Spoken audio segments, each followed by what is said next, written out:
یہ بھول ہے تیری واشنگٹن کہ دنیا پہ تو راج کرے، رحمان کے بندے ہر بستی پہ مدنی رنگ چڑھائیں گے۔ میں رب کی آس پہ کہتا ہوں سرکار مدینہ کے صدقے، وہ دن بھی آئے گا آصف، ہم دنیا پہ چھا جائیں گے۔ اللہ تبارک و تعالی جل جلالہ وعم نوالہ واتم برہانہ وعظم شانہ وجل ذکرہ وعز اسمہ کی حمد و ثنا، اور حضور سرور کائنات مفخر موجودات زینت بزم کائنات دستگیر جہاں غم گسار زمان سید سروراں حامی بے کساں قائد المرسلین خاتم النبیین احمد مجتبی جناب محمد مصطفیٰ صلی اللہ علیہ وآلہ وآصحابہ وبارک وسلم کے دربار گوہر بار میں ہدیہ درود و سلام عرض کرنے کے بعد، سارے سب اوپر آپ بیٹھے تو خالص آج کا یہ عظیم الشان اجتماع لبیک یا رسول اللہ صلی اللہ علیہ وسلم کانفرنس کے عنوان سے تاجدار صداقت خلیفۃ الرسول صلی اللہ علیہ وسلم بلا فصل حضرت سیدنا صدیق اکبر رضی اللہ تعالی عنہ کہ عرس مقدس کی مناسبت سے اور ہمارے میزبان محترم سائیں محمد خلیق احمد صاحب کے بزرگوں کے عرس کی تقریب کے لحاظ سے آج کا یہ اجتماع انعقاد پذیر ہے۔ سٹیج پر اہل سنت و جماعت کی عظیم شخصیات حافظ قاری نور احمد صاحب زیدہ شرفہ، حضرت مولانا محمد شمس الزمان قادری صاحب، محترم پیر محمد خالد رضوی صاحب اور دیگر علماء و مشائخ جلوہ گر ہیں۔ میری دعا ہے رب ذوالجلال معراج النبی صلی اللہ علیہ وسلم کے اس مہینے میں امت کو عروج عطا فرمائے، اور رب ذوالجلال ہم سب کو قرآن و سنت سمجھ کے آگے سمجھانے کی توفیق عطا فرمائے۔ چونکہ ہمارے آقا حضرت محمد مصطفیٰ صلی اللہ علیہ وسلم آخری نبی ہیں اور آپ کی نسبت سے ہم آخری امت ہیں، پہلی امتوں کے مقابلے میں ہماری ڈیوٹیاں کہیں زیادہ ہیں، چونکہ پہلے جب بھی بگاڑ آتا تھا، اندھیرے چھا جاتے تھے، معاشرے میں بدی طاقت پکڑ لیتی تھی، تو اللہ کسی نبی یا رسول کو بھیجتا تھا جو معاشرے کی اصلاح فرماتے تھے، اور ہمارے آقا صلی اللہ علیہ وسلم چونکہ آخری نبی ہیں تو اب نبوت کا دروازہ سرکار کی آمد کے بعد جو بند ہوا تو معاشرے میں پھیلنے والی برائیوں کا مقابلہ کرنا، یہ ہمارے آقا علیہ السلام نے اپنی امت کے علماء کی ڈیوٹی لگائی اور پوری امت کی ڈیوٹی لگائی۔ اس واسطے جب رب ذوالجلال نے قرآن مجید میں اس امت کی سرداری کا ذکر کیا تو اللہ تعالیٰ نے سر فہرست امر بالمعروف اور نہی عن المنکر کو دلیل بنا کے پیش کیا کہ یہ امت اس لیے سردار ہے کہ یہ کام سرداروں والے کرتی ہے، اور وہ ہے اچھائی کا حکم دینا اور برائی سے روکنا۔ کنتم خیر امت اخرجت للناس، کہ جتنی امتیں بھی آئیں تم سب کے سردار ہو۔ کیا وجہ ہے تمہارے سردار ہونے کی؟ اللہ فرماتا تأمرون بالمعروف، تم نیکی کا حکم دیتے ہو، وتنہون عن المنکر، بدی سے تم روکتے ہو، وتؤمنون باللہ، اللہ پر تمہارا ایمان ہے۔ امام رازی رحمۃ اللہ علیہ نے اس مقام پر یہ سوال اٹھایا کہ اللہ پر ایمان یہ سب سے بڑی شان ہے بندے کی کہ وہ اللہ کو وحدہ لا شریک مانتا ہے، اور جہاں بھی قرآن میں، تورات میں، زبور میں، انجیل میں، احادیث میں کسی بھی مومن کی خوبیوں کا ذکر آتا ہے تو سب سے پہلے یہ ہے آمنوا باللہ ورسولہ یا رسولہ، اس طرح سب سے پہلے ایمان کا ذکر آتا ہے کہ اللہ پر ایمان رکھنے والے۔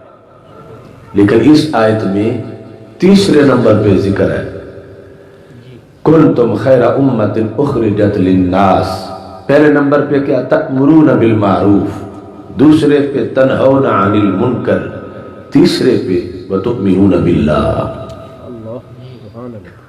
تو انہوں نے سوال اٹھایا کہ ہر جگہ جس وصف کو سب سے پہلے ذکر کیا جاتا ہے سر فہرست قرآن میں، باقی آسمانی کتابوں میں، یہاں اسے تیسرے نمبر پہ کیوں ذکر کیا گیا؟ تو امام رازی رحمۃ اللہ علیہ نے جواب دیا کہ اصل میں ہر مقام کے کچھ اپنے تقاضے ہوتے ہیں۔ یہ مقام جو ہے امت کی سروری اور سرداری کی دلیل دینے کا مقام ہے، تو دلیل دیتے وقت دلیل وہ ہوگی کہ جو صرف ان میں ہو اور کسی میں نہ ہو۔ اگر اللہ پر ایمان لانا یہ سرداری کی وجہ ہے تو پھر جتنی امتیں اللہ پر ایمان لائی ساری سردار ہونی چاہیے، جبکہ یہ سردار ہے باقی سردار نہیں ہے۔ تو اگرچہ اپنے طور پر اللہ کو ماننا ایک بڑی شان ہے، مگر یہاں یہ بیان کرنا ہے کہ یہ سردار کیوں ہے، تو پھر وہ دلیل ہونی چاہیے جو ان میں ہو اوروں میں نہ ہو۔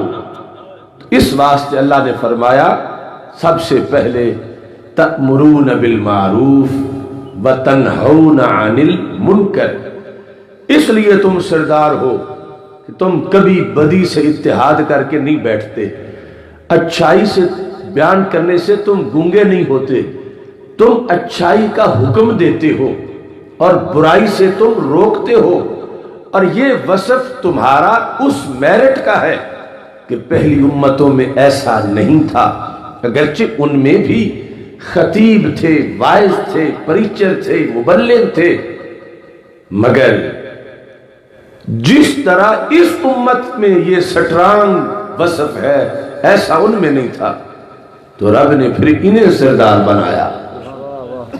اگرچہ خطیب ان میں بھی تھے، فکر آخرت کی تقریریں کریں یا اصلاح عقیدہ کریں یا ظالم نظام سے ٹکرا جائیں، مگر 14 صدیوں کی دلیل اب ہمارے سامنے ہے۔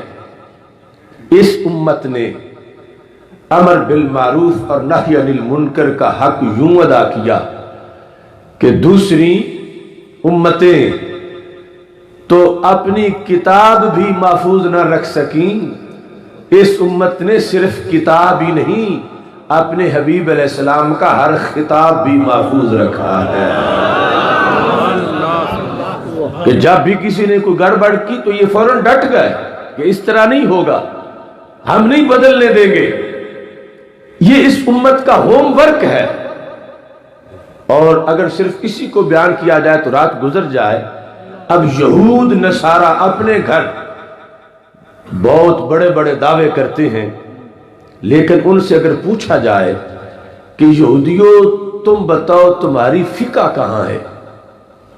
ہماری ایک فقہ ہے نا، جس کے ذریعے سے ہم قرآن و سنت سے ہر نیا مسئلہ بھی معلوم کر لیتے ہیں، اور پرانے اس کے اصول امام اعظم ابو حنیفہ نے صرف ایک بندے نے 5 لاکھ مسائل قرآن و سنت سے حل کر کے امت کو دے دیے۔ جیورسپروڈنس کہاں ہے یہود کی، کہاں ہے نصارہ کی؟ وہ قرآن اپنی کتاب کے لفظ نہ بچا سکے، ان لفظوں سے دلیلیں بنانا تو بڑی دور کی بات تھی۔ ان کی کوئی فقہ نہیں، ہماری فقہ ہے اور ہزاروں کتابیں اس میں لکھی ہوئی ہیں۔ ان سے پوچھا جائے کہ تم کوئی مجموعہ ہمیں بتاؤ، حضرت عیسیٰ علیہ السلام کے فرمان تم نے صحیح اکٹھے کیے ہوں، کوئی تبدیلی نہ ہو، تو وہ تو رب کی اتاری ہوئی کتابیں نہیں محفوظ رکھ سکے، اپنے نبی کے فرمان کیسے محفوظ رکھیں گے؟ اور ادھر اس امت نے 65 سائنسز، 65 علوم صرف حدیث رسول اللہ علیہ السلام پہ پہرا دینے کے لیے ایجاد کر دیے۔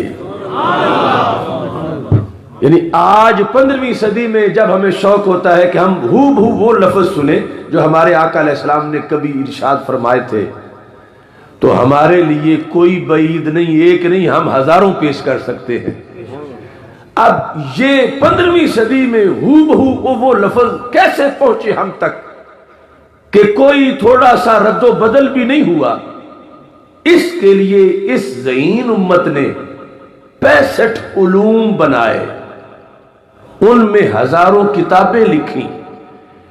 اس نے ملاوٹ کو روک دیا، راوی، مروی، سند، متن، اساتذہ، شاگرد، ہر قسم کے سارے یعنی 1-2 علم نہیں، صرف یعنی 65 علوم صرف حدیث کی حفاظت کے لیے ہے۔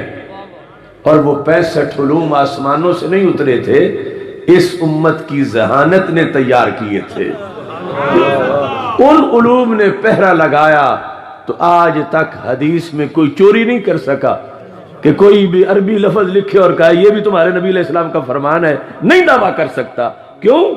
کہ ہم اس کی سند چیک کرتے ہیں، چین آف اتھارٹیز، کہ یہ کس نے پہلے نمبر پہ سرکار سے سنا، صحابہ بھی اس کا کیا نام ہے، اس صحابی سے پھر کس نے آگے سنا، تابعین میں اس کا کیا نام ہے، پھر اس تابعین کے کس شاگرد نے اس سے روایت کی، پھر آگے چلتے چلتے کتاب جس میں وہ لکھی ہوئی ہے یہاں تک کس کس کا بیچ میں نام آتا ہے، پھر جن دو کو آپس میں استاد شاگرد شو کیا گیا ہے کیا ان کا زمانہ بھی ملتا ہے؟ ایک ایسا نہیں کہ استاد جو ہو وہ 3ری صدی کا اور شاگرد 6ٹھی صدی کا ہو، نہیں، اس پر کتابیں ہیں کہ کس کی کس سے ملاقات ہے، کس کا کس کے ساتھ شرف تلمذ ہے، وہ راوی شام کے علاقے کے کون ہیں، وہ یمن کے کون ہیں، وہ حجاز کے کون ہیں، وہ مصر کے کون ہیں۔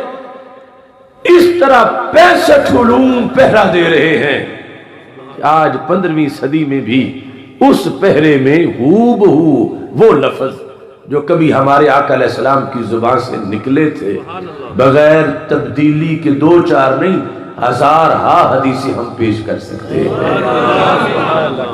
یہ ہے اس امت کی تبلیغ۔ یہود نصارہ سے پوچھا جائے تم ہم سے مقابلے کرتے ہو، اپنی کتاب پڑھنے والی کوئی تجوید ہی دکھاؤ۔ کیا بات، تجوید کا علم، آخر ان کی بھی تو کتاب اللہ کی طرف سے آئی تو اسے بھی بہترین طریقے سے پڑھنا چاہیے۔ ان کے ہاں تجوید نہیں، ان کے ہاں قرات نہیں۔ پوچھا جائے ہمارے پاس گرامر ہے، صرف ہے، نحو ہے، اور اس میں سینکڑوں ہزاروں کتابیں ہیں، اس کے ذریعے سے ہمارے یہاں قرآن سمجھا جا سکتا ہے، تم اپنی صرف بتاؤ، تم اپنی نحو بتاؤ۔ ان سے پوچھا جائے کہ اصول حدیث بتاؤ، اصول فقہ بتاؤ، اصول تفسیر بتاؤ، ان کے پاس کچھ بھی نہیں ہے۔ اور ادھر اللہ کے فضل سے ہر طرف بہاریں موجود ہے۔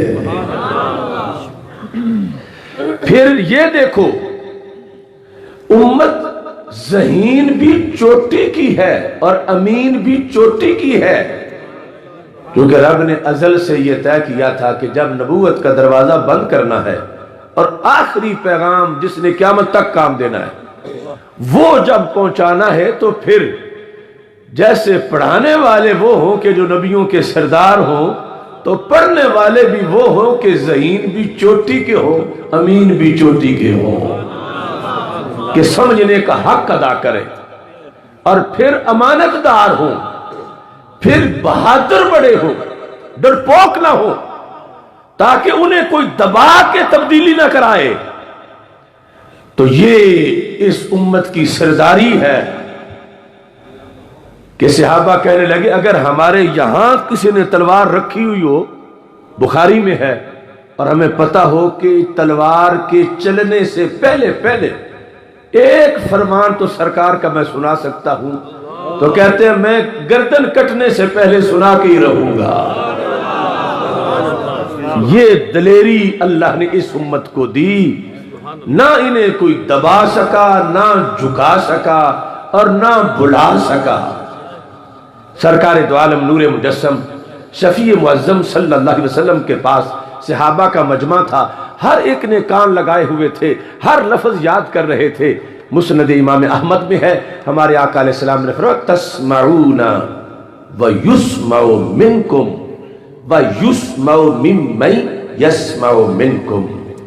صحابہ تم بڑے شوق سے میری باتیں سن رہے ہو، میں تمہیں بتاؤں زمانہ تجھے بھی شوق سے سنے گا۔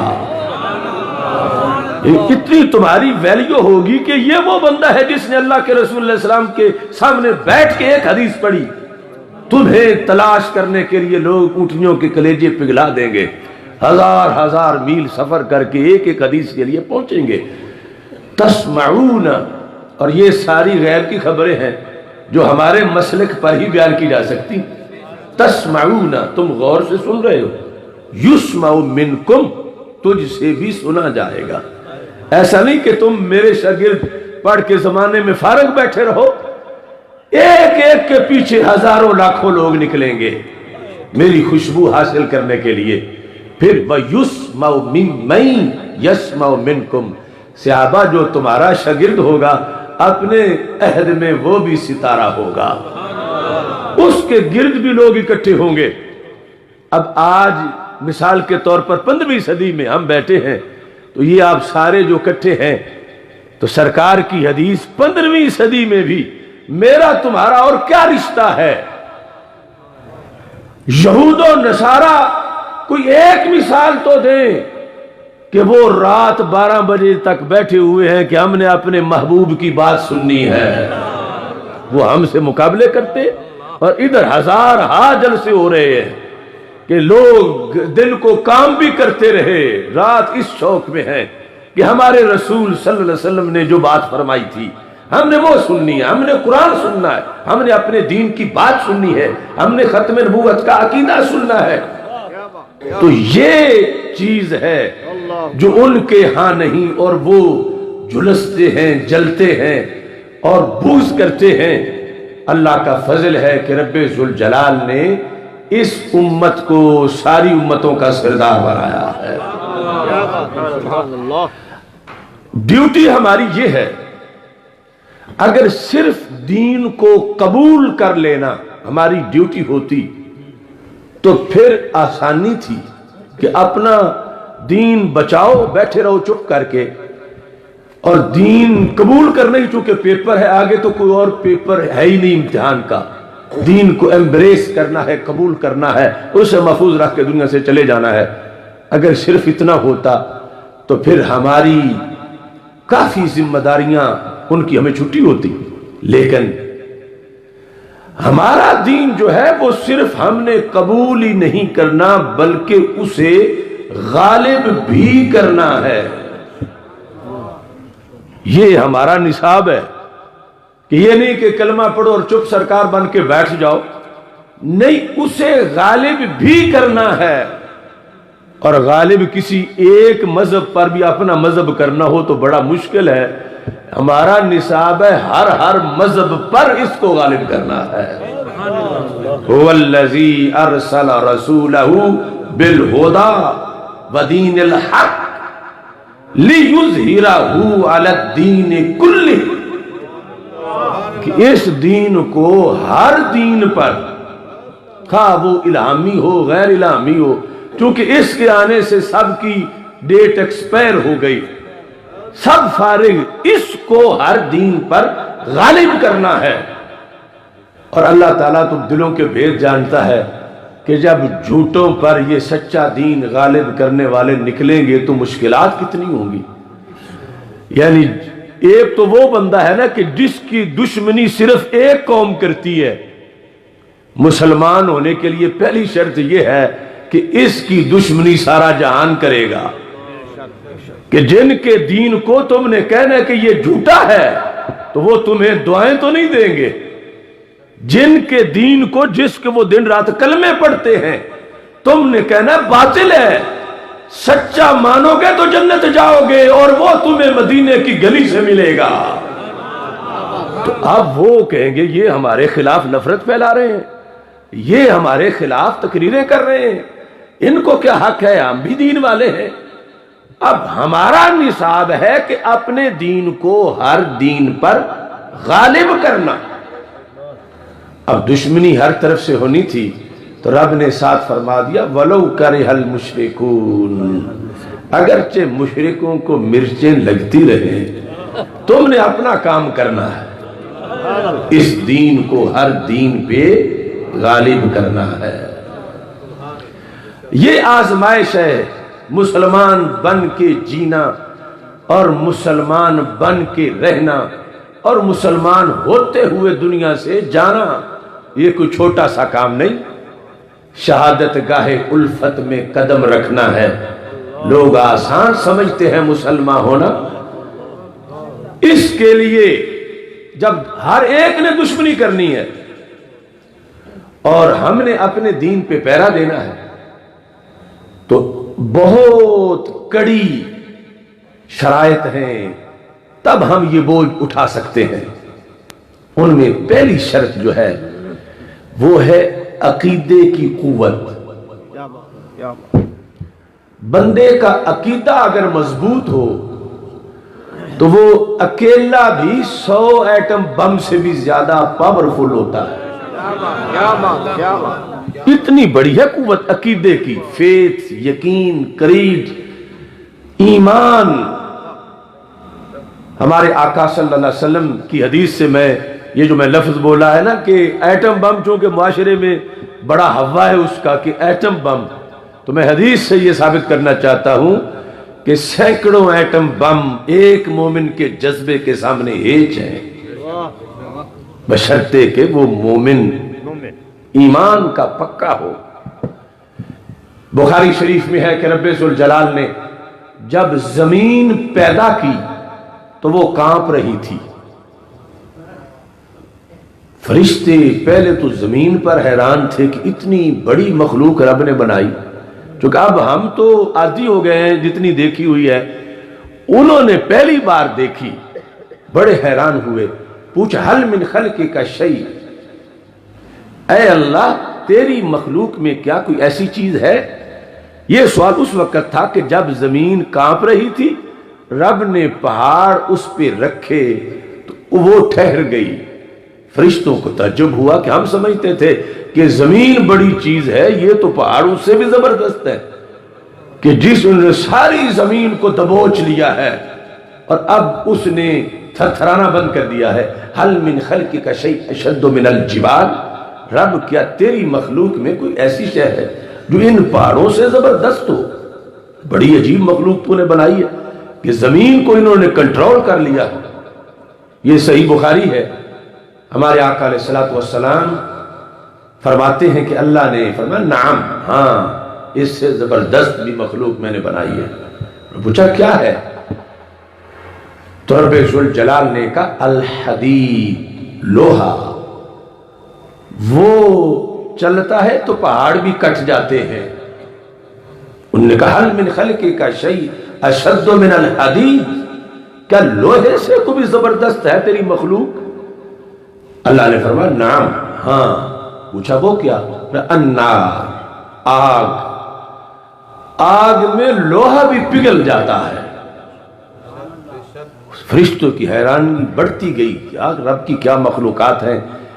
پھر پوچھا حل من خلقک شیء اشد من النار، کیا آگ سے بھی زبردست تیری مخلوق میں کوئی ہے؟ اللہ نے فرمایا نعم، ہاں۔ پوچھا وہ کون سا؟ فرمایا الماء، پانی۔ وہ آ جائے تو آگ کا بھی کوئی بس نہیں چلتا۔ انہوں نے پوچھا حل من خلقک شیء اشد من الماء، کیا پانی سے زبردست بھی کوئی شے ہے تیری مخلوق میں؟ تو رب نے فرمایا نعم، ہاں۔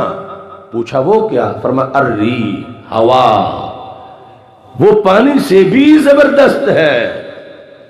آج سائنسدانوں نے یہ نکتہ حل کیا اپنی طرف سے کہ عمل تبخیر سے پانی ہوا میں بدلتا ہے، اور جو کسی کو اپنے اندر ڈال لے وہ اس سے زبردستی ہوتا ہے تو پھر ہی اس کو اپنی طرف بدلتا ہے۔ تو ہوا زبردست ہے پانی سے بھی۔ پھر سوال حل من خلقک شیء اشد من الریح، رب اس ہوا سے، گیس سے زبردست بھی کوئی چیز ہے؟ اللہ نے فرمایا نعم، ہاں۔ اب جو بولی جائے گی شے وہ پہلی سب سے زبردست ہو گئی، زمین سے، پہاڑ سے، لوہے سے، آگ سے، پانی سے، ہواؤں سے۔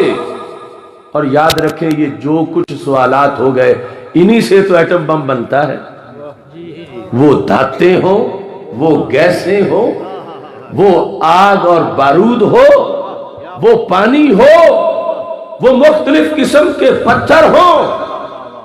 پوچھا حل من خلقک شیء اشد من الریح، رب تیری مخلوق میں کوئی ایسی مخلوق بھی ہے جو اس ہوا سے بھی زبردست ہو؟ تو پھر سب سے زبردست ہو۔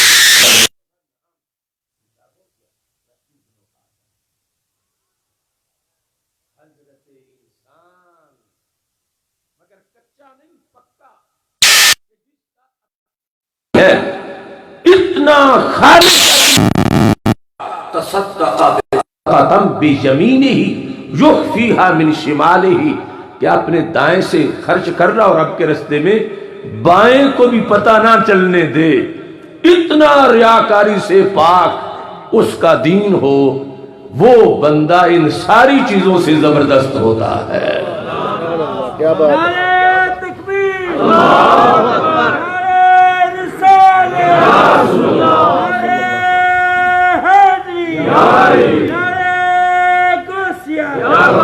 اب اس میں لبیک یا رسول اللہ صلی اللہ علیہ وسلم، لبیک لبیک یا رسول اللہ، لبیک لبیک لبیک یا رسول اللہ، لبیک لبیک لبیک یا رسول اللہ، لبیک لبیک لبیک یا رسول اللہ، لبیک لبیک لبیک یا رسول اللہ۔ تو ہمارے آقا صلی اللہ علیہ وسلم کا یہ احسان ہے ہم پہ، آپ نے ہمیں قوت دی، اور پھر ایسی قوت کہ جس سے بندے کی زندگی کا منٹ بھی ضائع نہیں ہوتا۔ ویسے اب 1 گھنٹہ بھی کسی کا اگر ضائع ہو جائے اسے افسوس لگتا میرا تو پورا گھنٹہ ضائع ہو گیا۔ اور اگر ایمان صحیح نہ ہو، عقیدہ صحیح نہ ہو تو پھر پوری عمر ضائع ہو جاتی ہے۔ یعنی نہ نماز کا فائدہ، نہ روزے کا، نہ حج کا، نہ زکوٰۃ کا، یہ کام سارے کرنے بڑے مشکل ہیں، جہاد، مگر اگر اس کا عقیدہ صحیح نہیں تو پھر کچھ بھی نہیں۔ یہاں تک کہ میں ایک مثال، مستدرک للحاکم میں حدیث شریف ہے، ہمارے آقا صلی اللہ علیہ وسلم نے ایک بہت بڑے پارسا کا ذکر کیا۔ لو ان رجلا سفن بین الرکن والمقام وصلى وصام ثم مات وهو مبغض لأهل بيت محمد صلی اللہ علیہ وسلم دخل النار۔ پر اگر کوئی بندہ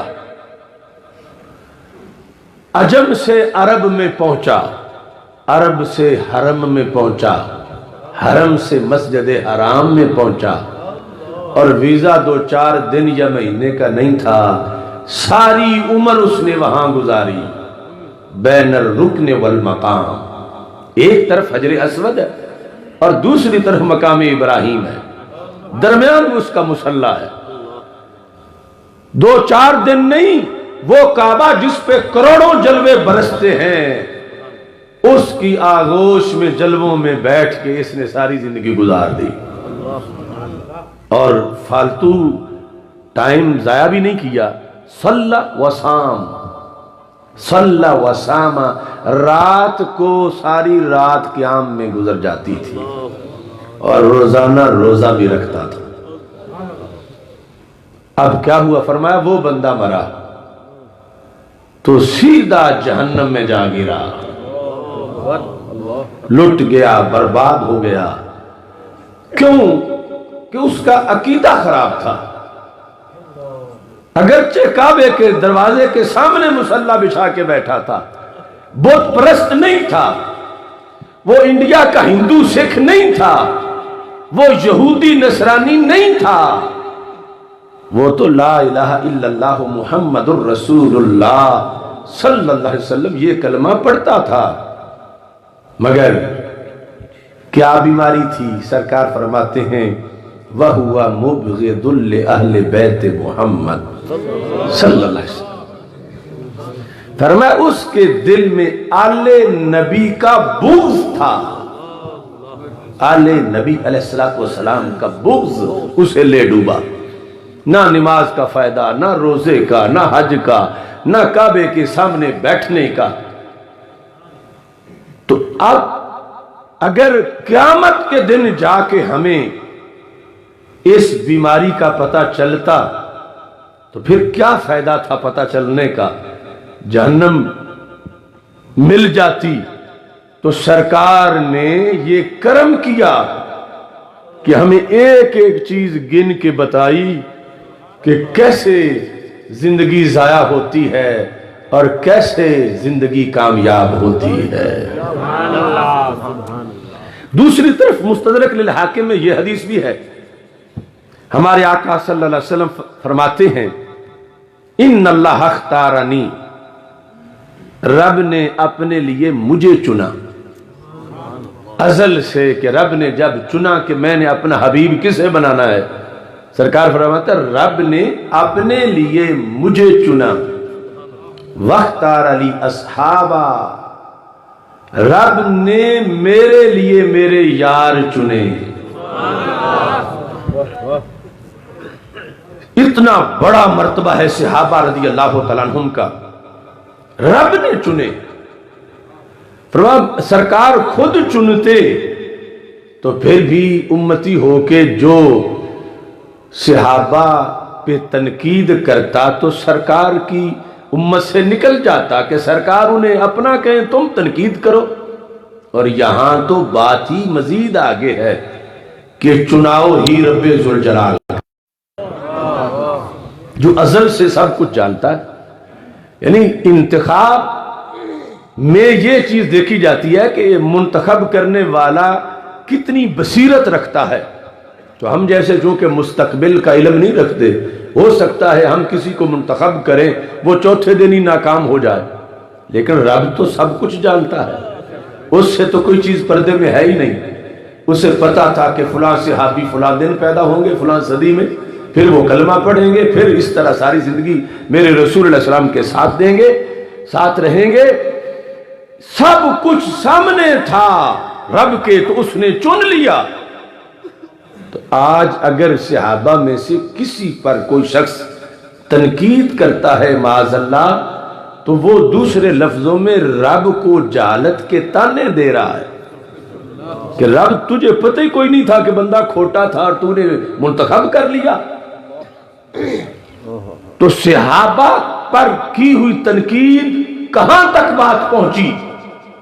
تو تو اس واسطے ہمارے آقا صلی اللہ علیہ وسلم نے فرمایا فمن سبہم فعلیہ لعنت اللہ والملائکہ والناس اجمعین، جس نے صحابہ میں سے کسی ایک کو بھی گالی دی اس پر اللہ کی لعنت، فرشتوں کی لعنت اور سارے لوگوں کی لعنت، لا یقبل منہ یوم القیامت صرف ولا عدل۔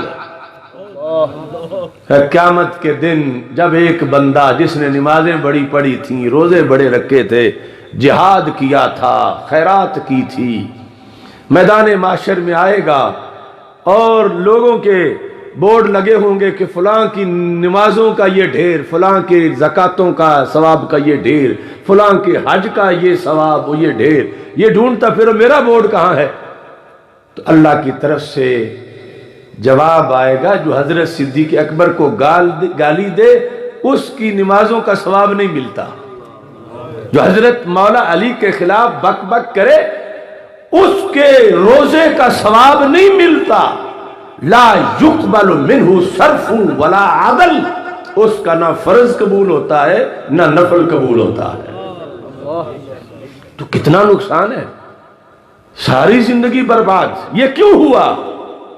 کہ اس بندے کا مسلک اہل سنت نہیں تھا۔ مسلک اہل سنت ہوتا تو پھر نہ صحابہ کا بغض ہوتا نہ اہل بیت کا بغض ہوتا۔ اتنا اہم ہے عقیدہ اور عقیدہ اہل سنت کہ جس کی وجہ سے پوری زندگی کے نمبر ملیں گے قیامت کے دن۔ نماز، روزہ، حج، زکات کے تو ملیں گے ہی، سونے کے بھی نمبر مل جائیں گے۔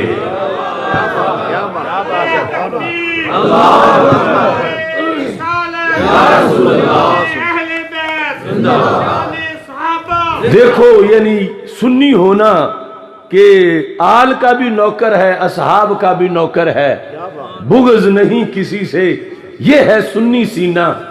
اور یہ کتنا کارآمد ہے کہ ہمارے آقا صلی اللہ علیہ وسلم فرماتے ہیں میری شریعت میں جس بندے کا ایمان صحیح ہے، فرمایا اگر وہ سفر میں نہیں گھر میں رہتا ہے تو گھر میں بندہ سفر کے مقابلے میں زیادہ نیکیاں کر سکتا ہے۔ سفر تو سفر ہے، مثال کے طور پر گھر میں وہ روزانہ 100 نیکی کرتا تھا، سرکار فرماتے ہیں چونکہ اس کے دل میں میرا پیار ہے، ایمان اس کا صحیح ہے، لہذا سفر میں 100 میں سے اگرچہ 5 کر سکا لیکن میرا رب ثواب اسے 100 کا ہی دے گا۔ یہ بخاری شریف میں ہے۔ دیکھو کتنی موج ہے عقیدہ صحیح ہونے پر کہ کیے بغیر کتنی نیکیاں ہیں۔ اور ایسے ہی دوسری حدیث بخاری میں ہے کہ جو بندہ حالت صحت میں نیکیوں کا جو شیڈول رکھتا ہے، مرض میں رب اس کو اتنا پورا کوٹا دیتا ہے۔ حالت صحت میں روزانہ وہ 100 نیکیاں کرتا تھا، خدا نخواستہ بیمار ہو گیا، اب چارپائی سے اٹھ ہی نہیں سکتا، ان میں سے ایک بھی نہیں کر سکتا، تو سرکار فرماتے ہیں یہ میری شریعت گارنٹی دیتی ہے اس کو بیماری کے دنوں میں صحت والے دنوں کے شیڈول پر پورا ثواب دیا جائے گا۔ یہ تب ہے جب ایمان صحیح ہے، عقیدہ صحیح ہے۔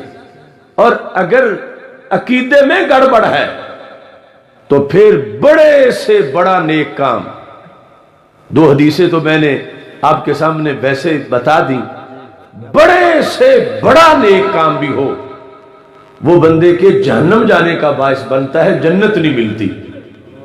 یہ بھی بخاری میں ہے، مسلم میں ہے کہ غزوہ حنین اسلام کی بہت بڑی جنگ، اس کے لیے صحابہ صفیں بنا کر تلواریں لے کر پر توڑ رہے تھے کفر پر حملہ کرنے کے لیے۔ اس صف میں مجاہدین کے اندر ایک بندہ کھڑا تھا فرنٹ لائن پر، اسلام کی خاطر تلوار لے کر، یعنی دعوے میں لڑنے کے لیے۔ سرکار سے چھپ کون سکتا ہے؟ آپ نے فرمایا ھذا من اہل النار، یہ مجاہدوں غازیوں کے بیچ کھڑا کفر کے مقابلے میں جہاد کا دعوے دار یہ جہنمی ہے۔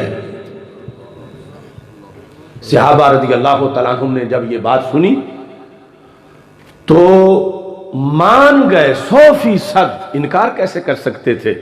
ہم 15ویں صدی میں مان رہے ہیں، وہ تو ساتھ تھے، لیکن تعجب انہیں بڑا تھا کہ جو ہماری معلومات ہیں ان کے مطابق یہ جو منافق ہوتا ہے یہ حلوہ کھانے تو آ جاتا ہے، خون دینے نہیں آتا، تو اب یہ وقت ہے جہاد کا اور یہ پھر بھی آیا ہوا ہے، تو اس نے تو نہیں آنا تھا، یہ آیا ہوا ہے۔ پھر یہ سوچا ذہن میں کہ شاید جب جنگ شروع ہوگی تو پھر بھاگ جائے گا یا پچھلی صفوں میں کھڑا ہو جائے گا۔ جنگ ہوئی تو وہ بھاگا نہیں، نہ پیچھے گیا، فرنٹ لائن پہ لڑا اور یوں لڑا، لا یدع شاذ ولا فاذ، جو بھی اس کے سامنے کافر آیا ہے اس نے گاجر مولی کی طرح کاٹا ہے۔ یہاں تک کہ مسلم کی حدیث کے مطابق جب ایک دن لڑائی مکمل ہوئی اور شام کو واپس چھاؤنی کی طرف صحابہ آ رہے تھے تو چرچا ہر زبان پر اسی کا تھا، یہ مین آف دی میچ ہے، آج جتنا یہ لڑا ہے اور جتنے اس نے کافر مارے ہیں وہ اسی کا حصہ ہے۔ اب بڑی سیریس صورتحال تھی، تھا جہنمی، تھا کافر اور مار بھی کافروں کو ہی رہا تھا، لیکن دیکھنے والے بھی قیامت کی نظر رکھتے ہیں۔ بالآخر لڑتے لڑتے، یہ کوئی جھوٹی موٹی تاریخ کی بات نہیں، بخاری مسلم دونوں میں ہے، لڑتے لڑتے بالآخر اس کو زخم بھی لگ گئے۔ اب مزید ایک ثبوت اچھا مل گیا بظاہر کہ یہ تو کافروں کے ہاتھوں زخمی بھی ہو گیا ہے۔ اس کے بعد یہ بھی خبر آ گئی کہ وہ تو زخموں کی تاب نہ لاتے ہوئے چل بسا ہے۔ اب بڑی سیریس صورتحال ہے کہ سرکار خبر دے چکے ہیں کہ یہ جہنمی ہے اور کام 100% جنتیوں والے ہیں، یعنی اس کا دیکھ کے کردار تو کہنا چاہیے یہ تو غازی ہے، یہ تو مجاہد ہے، یہ تو صف شکن نہ ڈر، بہت بڑا مجاہد ہے۔ جب اس کے مرنے کی خبر پہنچی صحابہ نے کہا یا رسول اللہ صلی اللہ علیہ وسلم وہ فلاں بندہ وہ تو زخمی ہو گیا، اب دنیا سے چل بسا ہے۔ علم نبوت کتنا مضبوط ہے، سرکار نے فرمایا النار، سیدھا جہنم میں جا گرا ہے۔ یہاں مسلم شریف میں الفاظ ہیں کادا بعض المسلمین ان یرتابا، قریب تھا، ابھی ہوا نہیں وہ کام جو اگلا ہے، قریب تھا کہ مسلمانوں میں سے بعض کو شک ہو جاتا، سرکار کے فیصلے کے بارے میں شک ہو جاتا، ہوا نہیں کہ دیکھو اتنا مخلص بندہ جان بھی دے رہا ہے، کافر اس نے مارے ہیں، جہاد اس نے کیا ہے اور پھر بھی جہنم میں۔ شک ہو جاتا کہ شاید یہ خبر صحیح نہیں جو سرکار فرما رہے، ہوا کسی کو نہیں، ہوا کسی کو نہیں کہ اتنے میں سامنے سے ایک صحابی دوڑتے آئے اور آتے ہی انہوں نے نعرہ رسالت لگا دیا، اشہد انک رسول اللہ صلی اللہ علیہ وسلم، میں یہ گواہی دیتا ہوں آپ اللہ کے رسول صلی اللہ علیہ وسلم۔ سرکار جانتے تھے کہ مسئلہ کیا ہے، تم تو ویسے بھی مجھے رسول مانتے ہو، اب دوڑ کے آ کے اب نعرہ لگانے کا کیا سبب ہے؟ تو انہوں نے کہا اس لیے کہ آپ نے جو غیب کی خبر دی تھی، اگرچہ حالات 100% اس کے خلاف تھے، آپ نے اسے جہنمی کہا تھا، میں نے اپنی آنکھوں سے جہنم جاتا دیکھا ہے، تو آپ کی غیب کی خبر میں نے سچی ہوتے دیکھی، اس لیے میں نے نعرہ رسالت لگایا ہے۔ اب جس وقت یہ انہوں نے بیان کیا تو 7 تفصیل بیان کہا کہ آپ نے جب فرمایا تھا نا جنگ کے شروع میں، تو میں نے اور کوئی کام نہیں کیا، میں جس طرح آج ہوتے ہیں نا رپورٹر اور صحافی، لڑنے والے لڑ رہے ہیں، ان کا اپنا کام ہے، کہ کون کسے مار رہا ہے، وہ کوئی تصویر بنا رہا ہے، کوئی یہ کر رہا ہے، کہ میں اس کے دیکھتا رہا ہوں، یہ دوڑتا تھا میں بھی دوڑ لگاتا تھا، یہ رک جاتا تھا میں بھی رک جاتا تھا، میں نے ہر چیز اس کی نوٹ کی ہے، اس میں کوئی شک نہیں اس نے کافر مارے ہیں، اس میں کوئی شک نہیں، یہ کافروں کے ہاتھوں زخمی بھی ہوا ہے، اور اس میں کوئی شک نہیں یہ حرام کی موت مرتے میں نے خود دیکھا ہے۔ تھا وہ منافق، اس کی نفسانیت یہ تھی کہ میں جہاد میں آتا ہوں، میں کافر مارتا ہوں، کل جب میں کوئی شرارت کروں گا منافقوں والی اور مجھ پہ اعتراض ہوگا تو میں کہوں گا میں نے تو جہاد کیا ہوا، مجھے بھی تو منافق کہتے ہو، اتنے میں نے کافر مارے ہوئے، کافر مارے پھر زخمی بھی ہوا، اب آ کے منافقت چھپ نہ سکی، زخم عشق والے کو لگے تو اسے لذت محسوس ہوتی ہے۔ حضرت سعد بن ربیع رضی اللہ تعالیٰ عنہ کو احد میں بہی 70 ضربتن، بدن پہ 70 زخم تھے، زخم تو 2-4 بھی ہوں خون نچڑ جاتا ہے، 70 زخم تھے بدن پہ، تو ہمارے آقا علیہ السلام نے حضرت زید سے فرمایا جاؤ سعد کا پتہ کرو، حضرت سعد کے پاس جب حضرت زید پہنچے پوچھا کیف تجدک، سعد یہ تو بتاؤ حال کیسا ہے، اب 70 زخموں سے خون نکل رہا ہو تو بندے کی جو کیفیت ہوتی ہے حال پوچھنے والے پہ بھی غصہ آتا ہے کہ تمہیں نظر نہیں آ رہا کہ میرا کیا حال ہے، میں مر رہا ہوں، روح نکلنے والی ہے، چند لمحوں کے بعد نکل بھی گئی، لیکن انہوں نے کہا حال بڑا اچھا ہے، انی لاجد ریح الجنہ، لیٹا احد میں ہوں خوشبو مجھے جنت کی آ رہی ہے۔ یہ ہے عشق کہ زخم شکست نہیں دے سکے، اور ادھر تھی منافقت، جب اس کو زخم ہوئے تو اس نے فیصلہ کر لیا کہ اتنے درد میں کیسے برداشت کروں گا، اس سے تو مر جانا اچھا ہے، لہذا وہ صحابی کہنے لگے یہ خیمے میں داخل ہوا، میں دیکھتا رہا، اس نے اپنی تلوار کی دستی نیچے رکھی، نوک اوپر کی، اس نے اپنا سینہ خود اس نوک پہ رکھا، اوپر سے اس نے اپنا بوجھ ڈالا، خود کشی کر کے میں نے اسے حرام موت مرتے دیکھا۔ محبوب آپ رسول ہو کہ غیب کی خبریں سچی عطا فرماتے ہو۔ اب دیکھو بظاہر کام کتنا بڑا ہے لیکن انجام کیا ہے، کس بیس پہ ایسا ہوا، عقیدہ ٹھیک نہیں تھا، جہاد بھی کوئی فائدہ نہ دے سکا، کافروں کو مارنے کا عمل بھی کوئی فائدہ نہیں دے سکا، کافروں کے ہاتھوں زخمی ہونے کا عمل بھی کوئی فائدہ نہ دے سکا، اس بیس پہ سب سے پہلی چیز عقیدہ ہے، اور اس کے 2 ٹائٹل ہیں، ایک ٹائٹل اسلام ہے اور دوسرا اہل سنت و جماعت ہے، اور دونوں کی عمر ایک جتنی ہے، یعنی جب سے اسلام ہے اسی وقت سے اہل سنت بھی ہے، تو ہماری بیک وقت 2 پہچانے ہیں، ہندو، سکھ، نصرانی، قادیانی، کرسچن، مجوسی، ان کے مقابلے میں ہماری پہچان اسلام ہے، اور اسلام کی چھتری کے نیچے گھسے ہوئے 2 نمبر لوگوں کے مقابلے میں ہماری پہچان اہل سنت و جماعت ہے۔ نعرہ تکبیر، نعرہ رسالت، نعرہ حیدری، نعرہ تحقیق۔ تو یہ اہل سنت، اگر میں تفصیل کرتا جاؤں کہ عقیدے میں فلاں خرابی بھی نہیں ہونی چاہیے، فلاں بھی نہیں ہونی چاہیے، فلاں بھی نہیں ہونی چاہیے، اور فلاں خوبی ہونی چاہیے، فلاں خوبی بھی ہونی چاہیے، ہو سکتا ہے دونوں طرف کی چیزیں گنتے گنتے رات گزر جائے، تو مختصر یہ ہے کہ عقیدہ اہل سنت ہونا چاہیے۔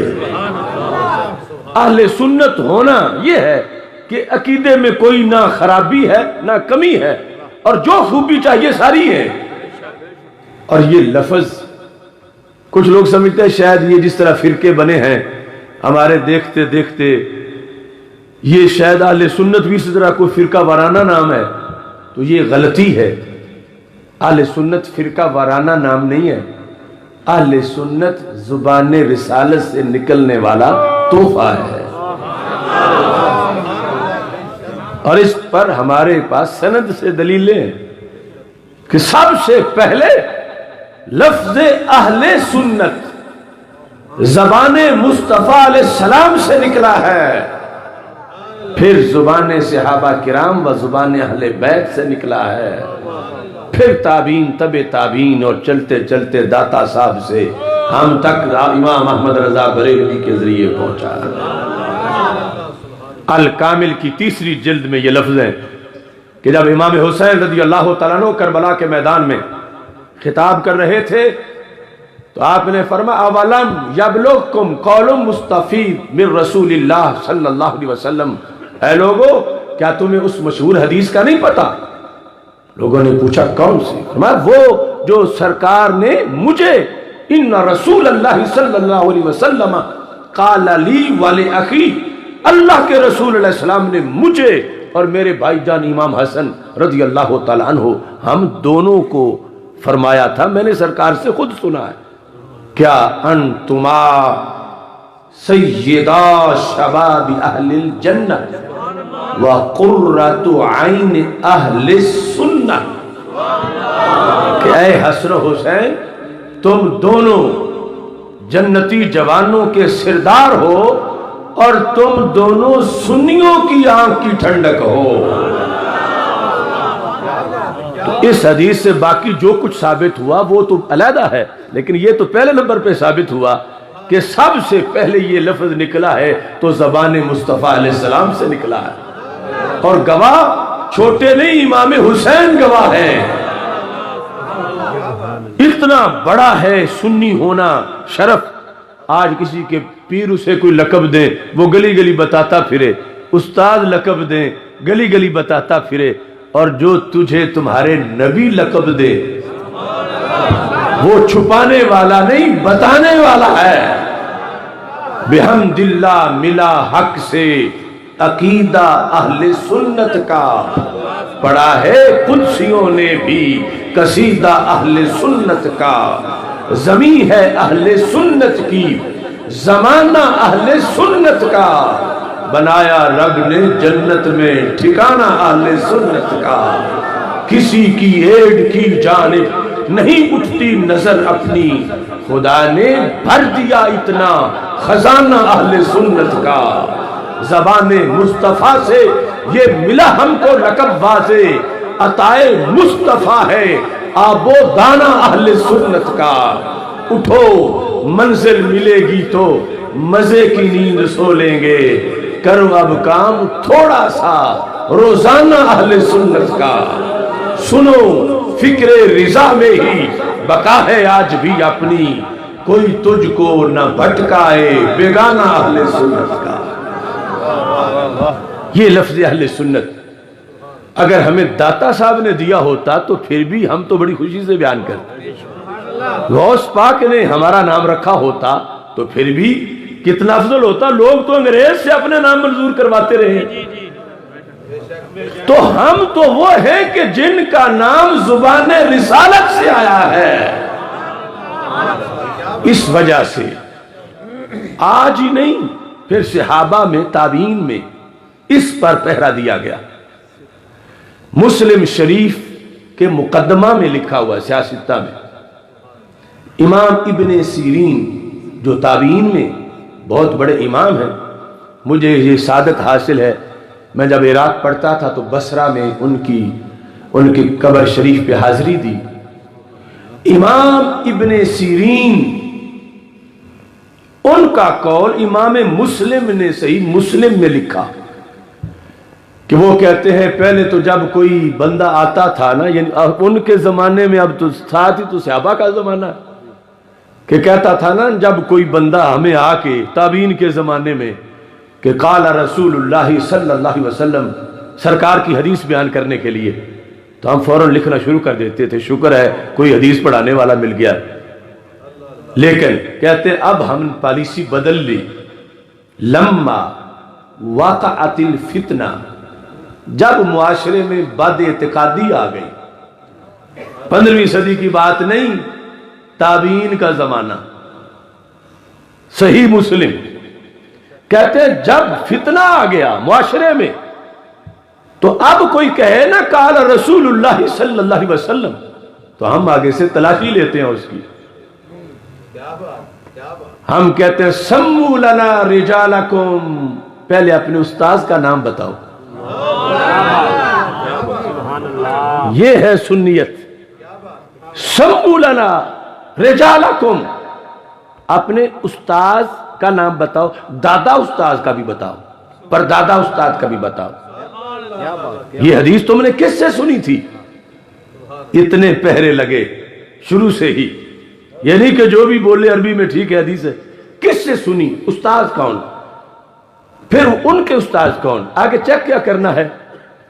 کہتے ہیں فَيُنْظَرُ فَيُؤْخَذُ بِأَهْلِ السُّنَّةِ۔ امام ابن سیرین نے کہا ہم ہارے غیرے کی ہر ایک کی بتائی ہوئی حدیث نہیں لکھیں گے، صرف سنی والی حدیث لکھیں گے۔ اتنا ضروری ہے اللہ اکبر، رسالت اہل سنت، حق سچ عقیدہ اہل سنت، حق سچ عقیدہ۔ اب دیکھو، یعنی یہ نہیں کہ کوئی مسلم شریف ہم نے اپنی لاہور سے چھاپی ہوئی ہے، امام مسلم کی لکھی ہوئی مسلم شریف، اس کے مقدمہ میں صرف 5-6 صفحے چھوڑ کے 7ویں پر تم یہ پڑھ لو گے، تابعین، اب وہ کوئی نیرو مائنڈڈ تو نہیں تھے کہ تنگ نظر تھے، انہیں تو دین کا پتا ہے کہ سرکار نے فرمایا خیر القرون قرنی ثم الذین یلونہم ثم الذین یلونہم، تابعین کے زمانے کو تو سرکار نے خیر کہا، اور اس خیر کے زمانے میں جب اتنی احتیاط تھی تو آج کتنی ہوگی؟ لوگ کہتے ہیں نماز ہی پڑھنی ہے جس کے پیچھے پڑھ لیں، جمعہ ہی تو پڑھنا ہے اور بچے ہی تو پڑھانے ہیں، تو یہ کیوں عقیدہ پوچھتے ہیں کہ کس عقیدے کا خطیب ہے، کس عقیدے کا امام ہے؟ یہ کیوں پوچھتے ہیں؟ سارے قرآن ہی تو پڑھتے ہیں۔ کہتے ہیں یہ امام احمد رضا بریلوی نے ان کو سخت بنا دیا ہے، تو بھائی ابن سیرین کو کس نے سخت بنایا تھا؟ امام ابن سیرین کہتے ہیں جو بندہ سنی نہیں، ہمیں اس کی بات پہ اعتماد ہی نہیں، ہم نے اس سے حدیث نہیں پڑھنی۔ یہ اس وقت پہرا اس لیے لگا کہ وارداتیں شروع ہو گئی، اور وہ وارداتیں وہ بھی ذکر ہے، ہم سند سے بات کرتے ہیں، صحیح مسلم میں حدیث شریف ہے، کتاب الایمان میں کیسے وارداتیں شروع ہوئی۔ یزید الفقیر راوی کا نام ہے، ان سے خود واردات ہوئی، وہ کہتے ہیں شاغفانی رأی من رأی الخوارج۔ توجہ سے آپ یہ حدیث آگے جو آئے گی سنیں گے تو سینکڑوں سوالوں کا جواب ہے۔ آج یعنی کچھ لوگوں کی یہ رائے ہے کہ یہ جو لوگوں نے مسلک بنا لیے بس روٹی کا دھندا ہے، یہ اصل میں تو بات ہے ہی کوئی نہیں۔ جو جب قرآن ایک ہے تو پھر آگے کیسے ہو سکتا ہے کہ اسی قرآن کو کچھ ماننے والے صحیح ہوں کچھ غلط ہوں؟ کئی سوالات ہیں۔ اب دیکھنا، یزید الفقیر کہتے ہیں شاغفانی رأی من رأی الخوارج، مجھے خارجی عقیدے میں بڑی اٹریکشن محسوس ہوئی۔ خارجی عقیدے میں، خارجی کون ہوتا ہے؟ یہ داعش، یہ طالبان، یہ وہ۔ اب پہچاننا خارجی کو مشکل نہیں رہا لال مسجد کے واقعہ کے بعد۔ بہرحال ادھر یہ کہتے مجھے خوارج کا عقیدہ اچھا لگا تو میں خارجی بن گیا۔ کہتے میں ایک نہیں تھا، کننا ذوی عدد، ہماری پوری تبلیغی جماعت تھی، ہمیں ہمارے اساتذہ نے تبلیغ کے لیے روانہ کر دیا، پڑھا کے ہمارا ذہن بنا کے تبلیغ ہم نے صحابہ کو کرنی تھی کہ صحابہ اپنا مسلک بدلے۔ صحیح مسلم شریف میں ہے، کہتے ہیں کہ ہم نظر مان چکے تھے کہ حج کرنا ہے اور حج کے بعد ساری زندگی تبلیغ کرنی ہے۔ زمانہ ابھی صحابہ کا تھا اور یہ تبلیغی پیدا ہو چکے تھے۔ خوارج والے کہتے ہیں کہ حج پہ جانا تھا تو رستے میں مدینہ منورہ آ گیا، تو کہتے ہم نے کہا چلو اب نماز کا وقت ہے تو مسجد نبوی شریف میں جا کے پڑھ لیتے ہیں۔ اسی سے تمہیں اندازہ تو ہو گیا ہوگا کہ سنی تو یہ کہتا ہے، امام احمد رضا کہنے لگے ان کے تو فعل حج بھی خدا نے کرا دیے، اصل مراد حاضری تو اس پاک در کی ہے۔ لیکن ان کا کوئی نہ نیت تھی نہ کوئی ارادہ تھا، پتہ چلا مسجد نبوی شریف مدینہ منورہ چلو نماز پڑھتے ہیں۔ نماز پڑھنے گئے تو آگے مسجد نبوی شریف میں جلسہ ہو رہا تھا، خطیب تھے سیدنا جابر رضی اللہ تعالی عنہ، مسجد کے ستون کے ساتھ ٹیک لگا کے بیٹھے تھے، سامنے مجمع تھا، وہ درس دے رہے تھے۔ یہ نو عمر چھوکرے خارجی جو تبلیغ کرنے نکلے ہوئے تھے، یزید الفقیر کہتا ہم سارے بیٹھ گئے کہ سنتے ہیں یہ کیا بیان کر رہے ہیں۔ اتفاق سے مسئلہ وہ تھا جو خارجی ہضم نہیں کر سکتے کہ قیامت کے دن اللہ کے رسول صلی اللہ علیہ وسلم کی بڑی ویلیو ہوگی اور سفارش کریں گے اور اپنے غلاموں کو جنت لے جائیں گے۔ احادیث شفاعت بیان ہو رہی تھی کہ ایک چلو بھریں گے اسی میں کروڑوں کو بٹھا کے جنت لے جائیں گے۔ یزید الفقیر خود کہتے ہیں کہ جب ہم نے یہ تقریر سنی ہم سے برداشت نہ ہوئی، یہ ہے خارجیت۔ کہتے ہیں میں اٹھ کے مجمع میں کھڑا ہو گیا، میں نے کہا یا صاحب رسول اللہ صلی اللہ علیہ وسلم ما ھذا الذی تحدثون، اتنی جسارت، یہ لفظ بولے صحابی، کچھ اپنے صحابی ہونے کا تو خیال کرو، یہ کیا تم حدیثیں لوگوں کو پڑھا رہے ہو؟ یہ لفظ گوجرے میں نہیں، مدینہ منورہ میں، غلہ منڈی میں نہیں، مسجد نبوی میں، 15ویں صدی نہیں، دور صحابہ میں، اور میری تقریر میں نہیں، سیدنا جابر کے جلسے میں۔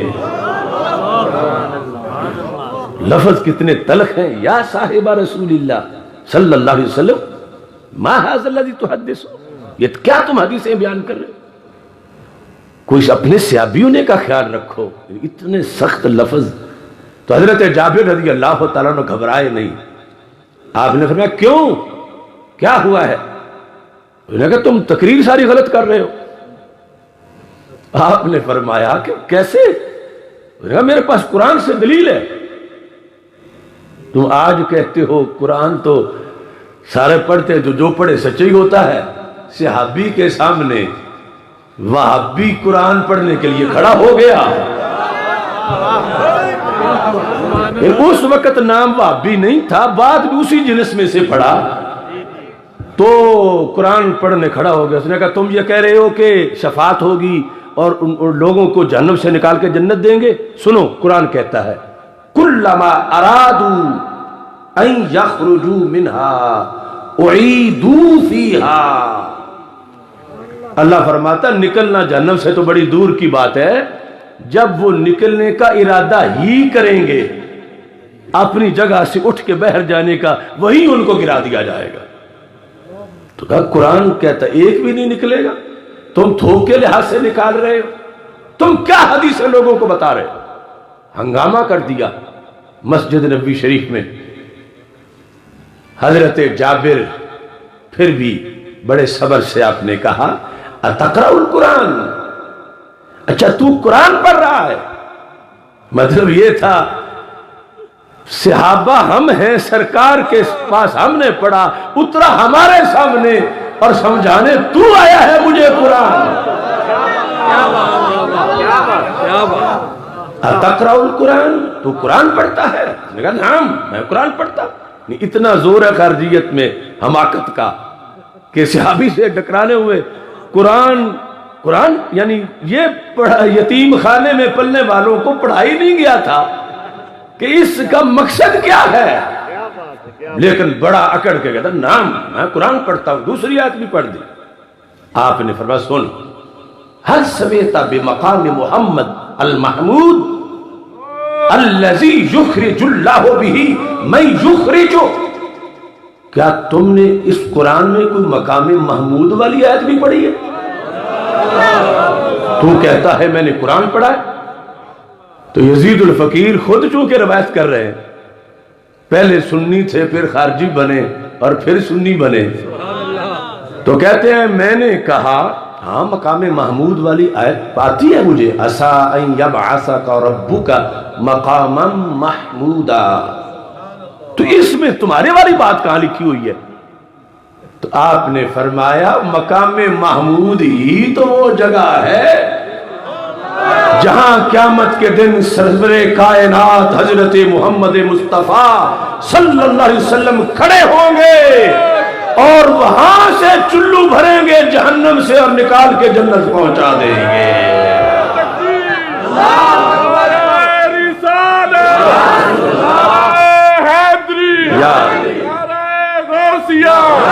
شان مصطفیٰ، شان صدیق اکبر، مفتی اعظم پاکستان.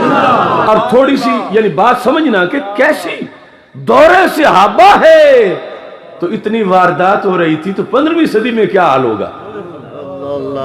دور صحابہ میں 9 عمر چھوکرے آ کے الجھ گئے صحابی سے کہ تمہیں تو قرآن نہیں آتا، تم تو حدیثیں غلط پڑھ رہے، تقریری تمہاری صحیح نہیں. اب حضرت جابر رضی اللہ تعالیٰ عنہ نے ان کو سمجھایا، نے کہا کہ یہ جو تم آیات پڑھ رہے ہو آیات بالکل سچی ہیں لیکن تم بالکل جھوٹے ہو.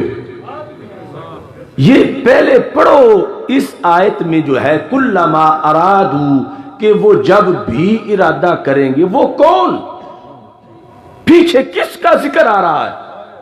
جب پیچھے دکھایا تو ذکر تھا کافر کا، ذکر تھا مشرک کا. یہاں سے زہر دیا ہے تیرے استادوں نے تجھے. قرآن بھی سچا ہے، میں بھی سچا ہوں، جھوٹا تو ہے، جھوٹے تیرے استاد ہیں. قرآن کہہ رہا ہے کافر و مشرک جہنم سے نہیں نکلے گا.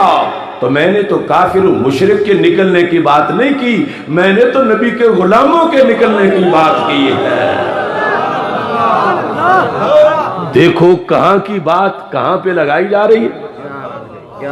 یہ واردات سرکار نے فرمایا مجھے اپنی امت پر قرآن کا بھی خطرہ ہے.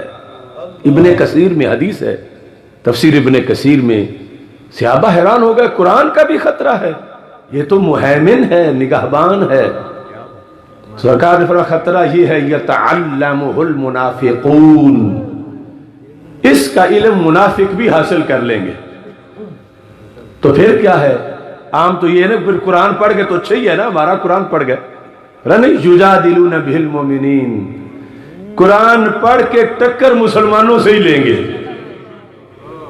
مجادلہ مسلمانوں سے کریں گے، بتوں والی آیتیں ولیوں پہ لگائیں گے، کافروں والی مسلمانوں پہ لگائیں گے.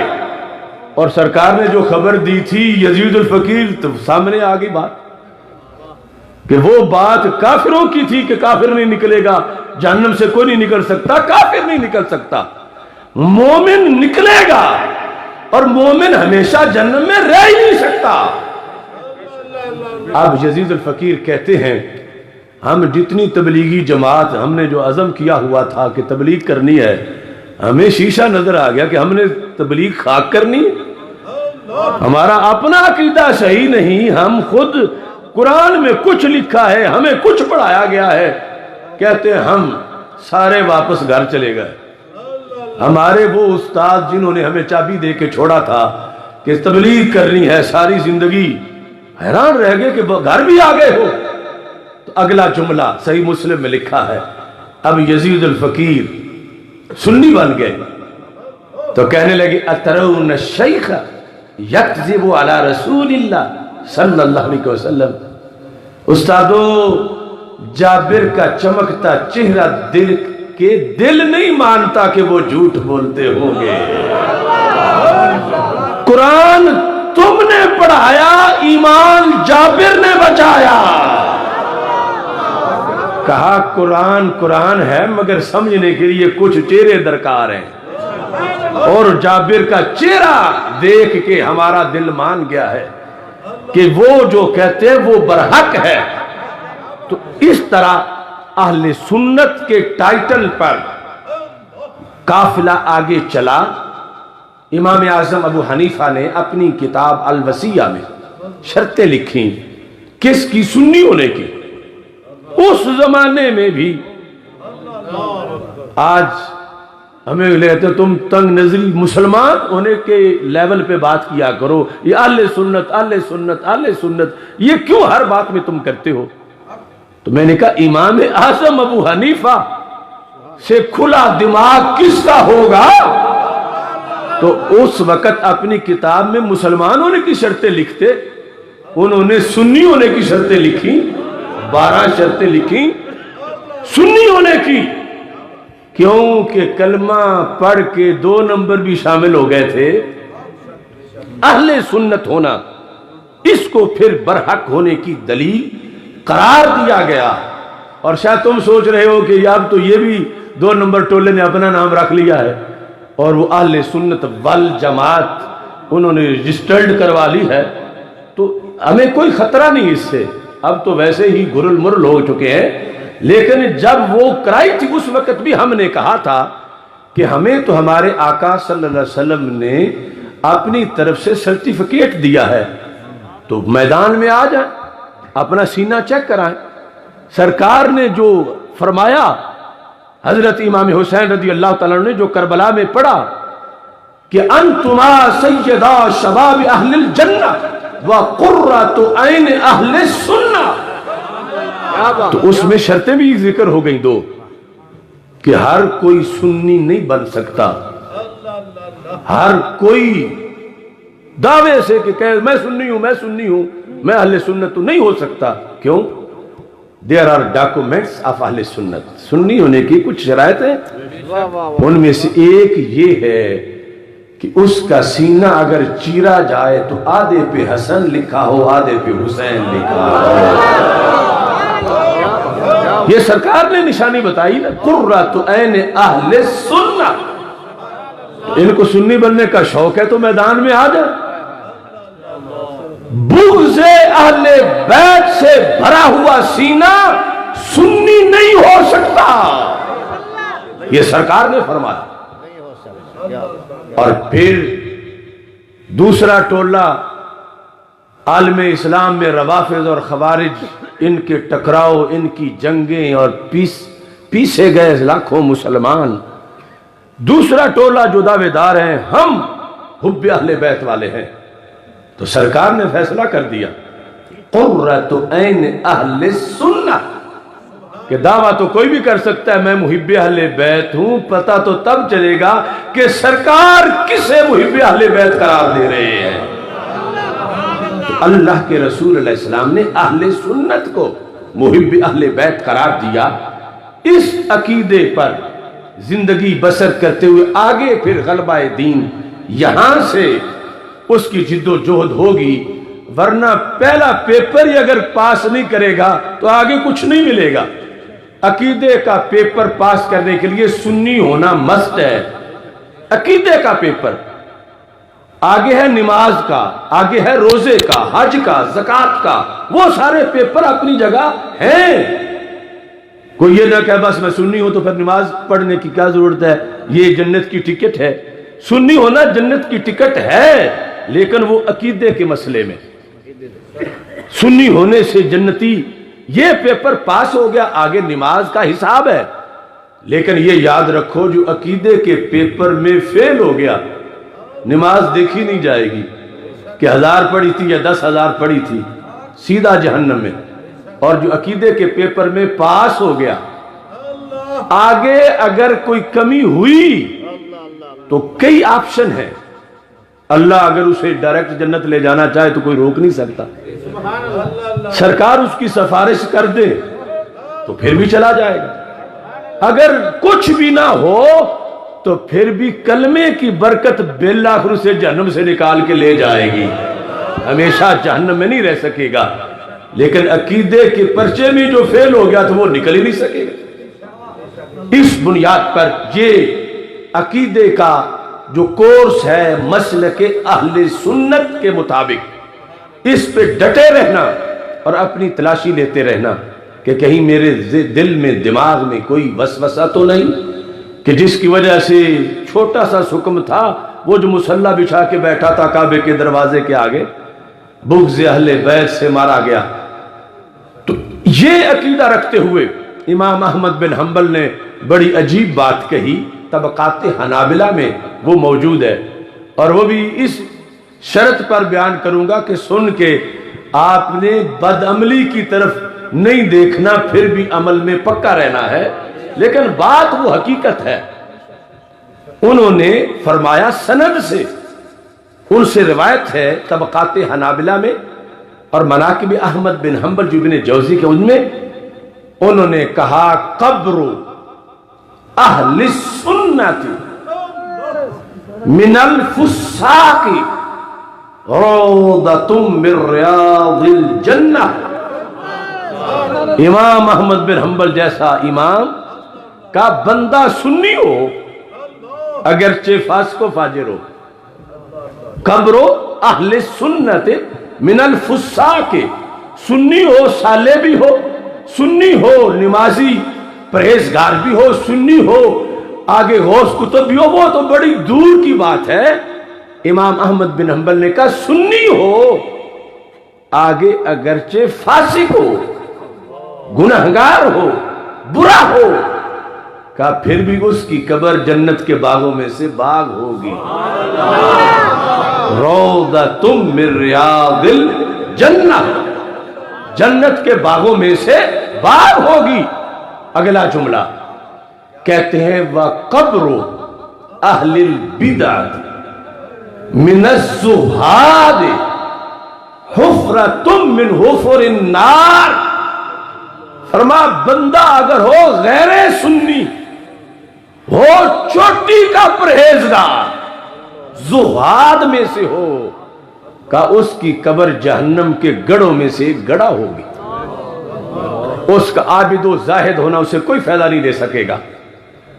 اتنا مقدس ٹائٹل اور اتنی اس کی برکت، اور اس لیے حضرت مجدد الفسانی رحمت اللہ علیہ نے مکتوبات شریف میں یہ لکھا، مکتوبات شریف فارسی میں ہے، آپ نے حضرت خواجہ عبید اللہ احرار جو سید الطائفہ ہزاروں ولیوں کے سردار ہیں، ان کا قول نقل کیا امام مجدد الفسانی نے، جن کی سوچ پہ پاکستان مار سے وجود میں آیا۔ وہ کہتے ہیں کہ حضرت خواجہ عبید اللہ احرار یہ فرمایا کرتے تھے گر جمی احوال و مواجید را برما جمع کنن و حقیقت مارا عقید اہل سنت متحلہ نسازن جز خرابی ہیچ نمی دانم۔ اگر کوئی میری صفت کرتے ہوئے، مجھے خراج تحسین پیش کرتے ہوئے میرے بارے میں کوئی کہے کہ خواجہ عبید اللہ احرار کی کیا بات ہے، بہت صاحب کرامت ہیں، بڑے ولی ہیں، غوث ہیں، کتب ہیں، سب کچھ بیان کرے، لیکن اس میں یہ نہ کہے کہ سنی بھی ہیں، میرے کمال بیان کرے، احوال و مواجید سلوک کی منزلیں طے کر گئے ہیں، مگر میرا سنی ہونا بیان نہ کرے۔ تو مجدد صاحب لکھتے ہیں خواجہ صاحب نے کہا جز خرابی ہیچ نمی دانم، میں سمجھوں گا سوائے خرابی کے کچھ نہیں ہوا، سوائے خرابی کے کہ میری کرامتوں کا حوالہ دیا تو میرے سنی ہونے کا نہیں دیا، جز خرابی ہیچ نمی دانم۔ اور دوسری طرف کہتا ہے اگر جمی خرابی ہارا برما جمع کنن بحقیقت مارا بعقید اہل سنت متحلہ سازن باقی نہ دارم۔ کہتے ہیں کہ اگر کوئی بندہ میرا تعارف کرواتے وقت ہر خرابی مجھ میں بیان کرے، حالانکہ ہے نہیں، وہ کہتا ہے یہ چور ہے، یہ ڈاکو ہے، فلاں ہے، فلاں ہے، فلاں ہے، گن گن کے عیب میری طرف منسوب کرتا جائے، آخری جملے میں کہے لیکن سنی پکے ہیں، تو حضرت خواجہ عبید اللہ احرار کہتے ہیں باقی نہ دارم، میں سمجھوں گا میرے تعارف کا حق ادا ہو گیا ہے۔ یہ ہیں ہمارے اسلاف۔ ہم کوئی امت کی فصل کی جڑی بوٹیاں نہیں ہیں، ہم مکی مدنی پنیری ہیں۔ ہمارا تسلسل ہے اس بر صغیر میں، ہم محمد بن قاسم کے وارث ہیں، ہم ہیں خواجہ غریب نواز والے، ہم ہیں بابا فرید والے، ہم ہیں داتا گنج بخش والے، یہ امام فضل حق خیر آبادی والے، مجدد الفیسانی والے، امام احمد رضا بریلوی والے۔ تو کسی کے پاس کوئی ہے تو سامنے لائے۔ جس زمانے میں توحید کی اذانیں خواجہ غریب نواز نے دی یا داتا صاحب نے دی، تو یہ اپنا کوئی مؤذن چلو بونا سائی دکھا دے، تو یہ ساری تاریخ ہماری ہے، سارا تسلسل ہمارا ہے، اور یہ اہل سنت کے ٹائٹل پر زندہ رہے۔ کشف المحجوب میں داتا صاحب نے اہل سنت کے لفظ سے اپنی شناخت کروائی، اور اگر داتا صاحب کی پہچان اہل سنت ہے تو تیرا میرا کیا نڑی ڈٹا پیچھے رہ جائے کہ ہم کہیں کہ ہم جنرل مسلم ہیں اور سنی کہلوانے کی کوئی ضرورت نہیں ہے۔ یہ تو سرکار سے لقب چلا اور اب تک آیا، اور اب اس میں وارداتیں ہو رہی ہیں۔ تو اس بنیاد پر ہماری یہ ڈیوٹی ہے کہ ہم جامع دین معاشرے میں پیش کرنے کی کوشش کرتے ہیں۔ اس کا آغاز عقیدے سے ہے، عقیدے کے ساتھ اعمال ہیں، پھر ساتھ معاملات ہیں، اور پھر ساتھ نظام ہے۔ یہ پوری دعوت ہے اسلام کی، یعنی ہمارے آقا صلی اللہ علیہ وسلم کی اس پوری دعوت پہ بر صغیر میں صدیوں کام ہوا تو پھر پاکستان بنا۔ پوری دعوت پہ یعنی 3 صدیاں تو مسلسل یہ تقریریں ہوئی ممبروں پر کہ دین کو زمین چاہیے، ہمارے دین کو زمین چاہیے، ہندوؤں کے ساتھ ہمارا گزارا نہیں ہے، ہمارا اپنا طریقہ ہے، ان کا اپنا طریقہ ہے، ہم ان کے ساتھ نہیں رہیں گے، ہمیں ہماری زمین چاہیے۔ یہ ممبروں پہ تقریریں کرنے والے ہمارے جیسے خطیب نہیں تھے، خواجہ غریب نواز جیسے تھے، اور ان کے بعد پھر 3 صدیاں جس میں بطور خاص یہ چلا، وہ بڑے بڑے مجدد تھے، اور اس کے نتیجے میں پھر پاکستان مارز وجود میں آیا۔ تو پاکستان ایک ملک نہیں ہے صرف، یہ ختم نبوت کا ایک فیض ہے، یہ سرکار کے فاران کے خطبے کی روشنی ہے۔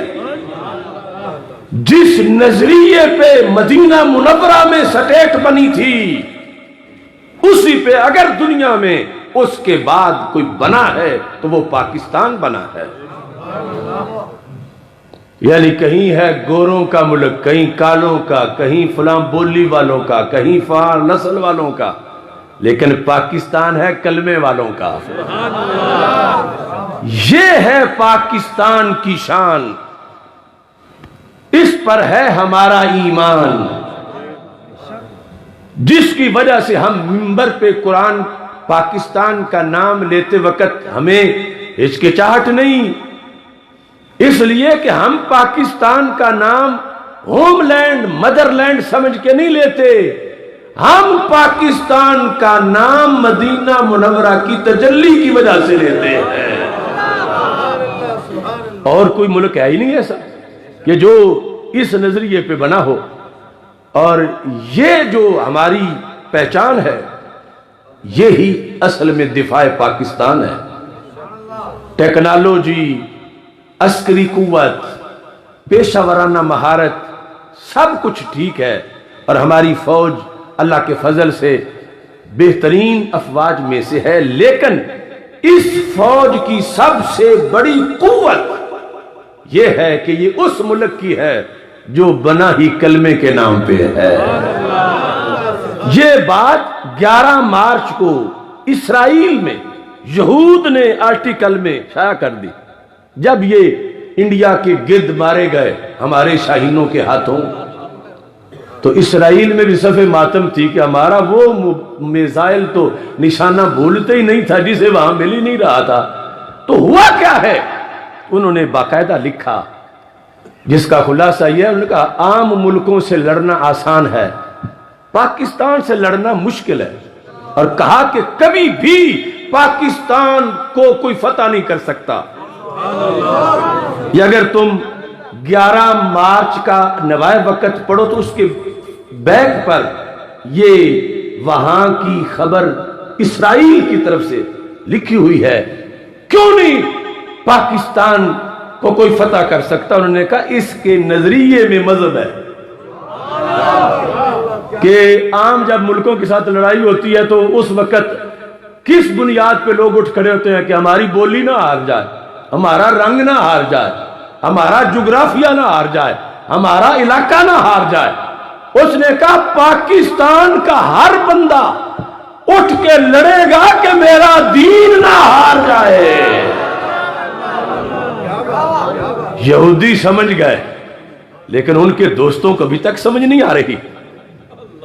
یہود کو پتا چل گیا، یہود کو، کہ پاکستان کا نظریہ وہ دین ہے، اور باقی چیزوں کی محبت اتنی سینوں میں نہیں ہوتی جتنی دین محمد علیہ السلام کی محبت ہے سینوں میں۔ اس واسطے انہوں نے لکھا کہ اگرچہ پاکستان کے پاس 100 ایٹم بم ہے، لیکن ان کا ہر بندہ ہی اس سے زیادہ پاور رکھتا ہے، کیونکہ اس کے دل میں مذہب کی محبت ہے، مذہب اسلام کی، اور اس بنیاد پر وہ پاکستان کے لیے جان دینا اپنی سعادت سمجھتے ہیں۔ تو آج ایک فتنہ برباد گلستہ کرنے کو بس ایک ہی الو کافی ہے، ہر شاخ پہ الو بیٹھا ہو انجام گلستہ کیا ہوگا؟ پاکستان کے دشمن ایک پلاننگ کیے ہوئے، وہ پلاننگ یہ ہے کہ پاکستان کو مذہب کی سٹیٹ نہ قرار دیا جائے، بس جس طرح 2 علاقے ہیں، ایک بارڈر کے اس طرف ایک اس طرف، ان کو اس کا فائدہ کیا ہے؟ فائدہ ان کو یہ ہے کہ جب مذہب سائیڈ پہ ہوگا تو پھر آپس میں برابر ہے، ادھر والے ادھر والے مذہب کی بیس پہ تو لڑ ہی نہیں رہے۔ اب اوپر ہے امریکی ایجنڈا ریلیجیس فریڈم، وہ کہتا سب کو برابر مانو، ہندو، سکھ، یہودی، نصرانی، قادیانی، مسلمان سب ایک جیسے ہیں معاذ اللہ، اور نیچے ہے اس کے ایجنٹ۔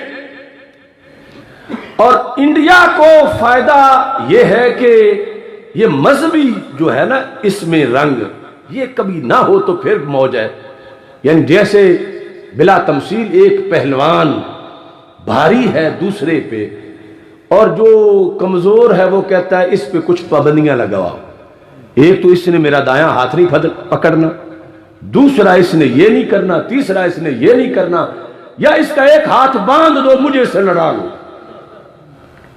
انڈیا کو پتا ہے کہ پاکستان ایمان کے بل بوتے پہ میں پاکستان کے سامنے 5 منٹ بھی نہیں نکال سکتا۔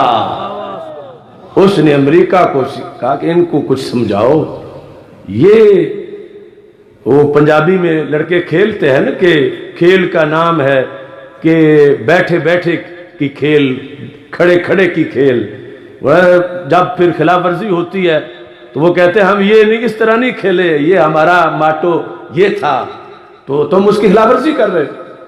وطن وطن کی لڑائی، علاقے علاقے کی لڑائی، یہ وہ چاہتے ہیں اپنی سہولت کے لیے، اور ان کو سہولت دینے والے کہتے نہیں یہ مذہب کی لڑائی نہ بناؤ، یہ ملکوں کی لڑائی ہے، یہ علاقوں کی لڑائی ہے، اور تم کوئی ایسا تانا نہ دو جس سے ہندوؤں کو تکلیف پہنچے، یہ مذہب تم مقابلے میں لا رہے ہو۔ تو میں کہتا ہوں پاکستان سے مذہب نکال لو، پاکستان سے مذہب مائنس کرو تو پیچھے رہ کیا جائے گا؟ 20 لاکھ جانیں کس مقصد کے لیے دی تھی مسلمانوں نے، اور 2 کروڑ مسلمانوں نے ہجرت کی تھی. یہ جو درمیان میں بارڈر بنا ہے 20 لاکھ شہیدوں کے خون سے بنا ہے، اور وہ بتاتا ہے کہ یہ مذہب کی سلطنت ہے. اور یہ جو اوپر جانور آتے ہیں اقتدار میں، دیکھو نواز شریف نے اس وقت ہولی کے جلسے میں کراچی میں بالکل کہہ دیا تھا کہ یہ ملک تو مذہب کے نام پہ بنا ہی نہیں، ہندوؤں کو خوش کرنے کے لیے. تو یہ بنا پھر کس لیے؟ پھر کیس کیا تھا اس وقت؟ کس مشن پر تحریک چل رہی تھی؟ اور آج اگر کہا جائے یہ مذہب کے نام پہ بنے نہیں، تو اگلے کہیں گے پھر علیحدہ رکھنا کیا ہے، پھر اکٹھے ہی ہو جاتے ہیں. مذہب کی وجہ سے تم لڑ پڑے تھے ہمارے ساتھ کہ ہمارا اکٹھا گزارا نہیں ہوتا، ہمیں اپنا دیش چاہیے. اور اب تم کہتے ہو کہ مذہب کی بنیاد پہ ملک ہونے ہی نہیں چاہیے، تو پھر درمیان سے سرحد ختم کر دو، پھر ایک ہی چیز. پاکستان تب باقی رہے گا جب نظریہ پاکستان باقی رہے گا، اور نظریہ پاکستان میں ہندوؤں سے پیار کی کوئی گنجائش نہیں. اس نظریہ پاکستان کو سلامت رکھیں گے تو پھر پاکستان سلامت رہے گا. پاکستان کی جغرافیائی سرحدوں پہ پہرا دینے والے افواج پاکستان کے سپاہی، ان کا پہرا تب ہی کامیاب ہوگا کہ جب پاکستان کی نظریاتی سرحدوں پہ پہرا رہے گا. اگر پاکستان کی نظریاتی سرحدیں ڈول گئیں تو پھر جغرافیائی سرحد پہ کوئی نہیں کھڑا ہوگا. تو اس وقت ان دونوں سرحدوں پر پہرا دینے کے لیے انشاءاللہ 30 مارچ کو مینار پاکستان پر پاکستان زندہ باد کانفرنس ہم منعقد کر رہے ہیں. تحریک لبیک یا رسول اللہ صلی اللہ علیہ وسلم، تحریک لبیک اسلام کی طرف سے پاکستان زندہ باد کانفرنس میں وہ احادیث ہم بیان کرنا چاہتے ہیں جو اس وقت کی صورتحال کے بارے میں 14 صدیاں پہلے سرکار نے فرمائی تھی. یہ ہے ہماری قوت. اب ہندو کس کا حوالہ دیں گے؟ ہندو لڑنے والا وہ کس کے سہارے پہ آگے بڑھے گا؟ اور ادھر جو مومن ہے اسے پتا ہے میرا اللہ ہے، اسے پتا ہے تاجدار ختم نبوت بھی گنبد خضرا روضہ پاک سے دیکھ رہے ہیں مجھے. اور سرکار نے فرمایا تھا اگر میں تمہارا اچھا کام دیکھوں گا حمدت اللہ، میں رب کی حمد کروں گا. اگر تمہاری غلطی ہوگی تو میں تمہارے لیے رب سے درخواست کروں گا کہ وہ تمہیں معاف کر دے. حیاتی خیر لکم و وفاتی خیر لکم. موجم اوسط میں حدیث شریف ہے کہ میری ظاہری حیات بھی تمہارے لیے بہتر ہے، میں چلا گیا تو پھر بھی بہتر ہوں. کیا فرمایا؟ ما رأیت من خیر حمدت اللہ، تمہارے اچھے کام دیکھ کر میں رب کا شکر ادا کروں گا. تو اس بنیاد پر ہمارے لڑنے والے کا اور ہمارے عوام کا کون مقابلہ کر سکتا ہے؟ ادھر ہیں بتوں کے پجاری اور ادھر ہیں اللہ کے بندے. اور اگر اس سے کوئی کہے کہ انہیں تکلیف ہوتی ہے، ان کی دل آزاری ہوتی ہے، تو ہم تو قرآن پڑھنا نہیں چھوڑ سکتے. دل آزاری دیکھو جنگ احد میں بخاری شریف میں لکھا ہے کہ جب نعرہ لگا مشرکین مکہ کی طرف سے، جب بہت شہادتیں ہو گئیں تو وہ سمجھنے لگے کہ معاذ اللہ سب کچھ صفایا ہو گیا ہے. انہوں نے کہا لنا العزا ولا عزا لکم، ہمارا عزا ہے تمہارا کوئی عزا نہیں ہے. اپنے بت کے نام پر جب انہوں نے نعرہ لگایا تو ہمارے آقا علیہ السلام نے صحابہ سے فرمایا اسے جواب دو. صحابہ نے پوچھا محبوب کیسے؟ وہ کہتا ہے لنا العزا ولا عزا لکم، تم کہو اللہ مولانا ولا مولا لکم. یہ بخاری شریف ہے. تم کہو اللہ ہمارا مولا ہے، تمہارا کوئی مولا نہیں ہے، تمہارا کوئی مولا نہیں ہے. اے مودی تیرا کوئی مولا نہیں ہے. اب اگر اس سے اس کو تکلیف ہو تو پھر سرکار کا کلمہ پڑھ لے، ورنہ ہمیں تو حکم ہے.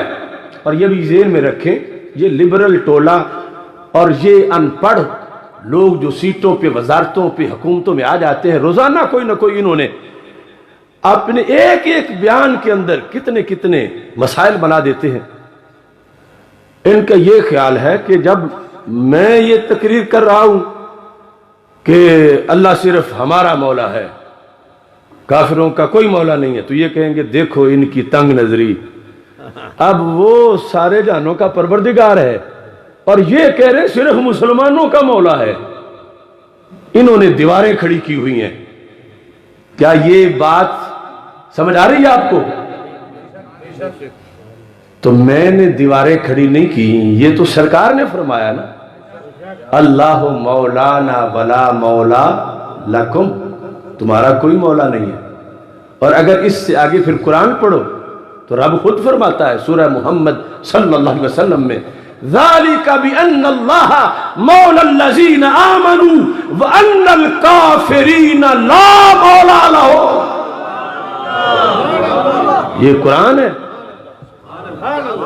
کہ اللہ ایمان والوں کا مولا ہے، کافروں کا کوئی مولا۔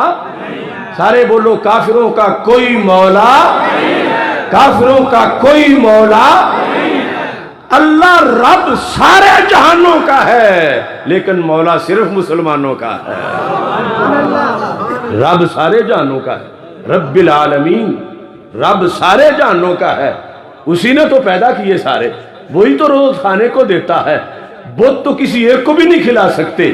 رب سارے جہانوں کا ہے مگر مولا صرف مسلمانوں کا ہے۔ اب ادھر کوئی مولا نہیں اور ادھر وہ مولا ہے جس نے ہمارے ہزاروں مولا آگے بنائے ہوئے ہیں۔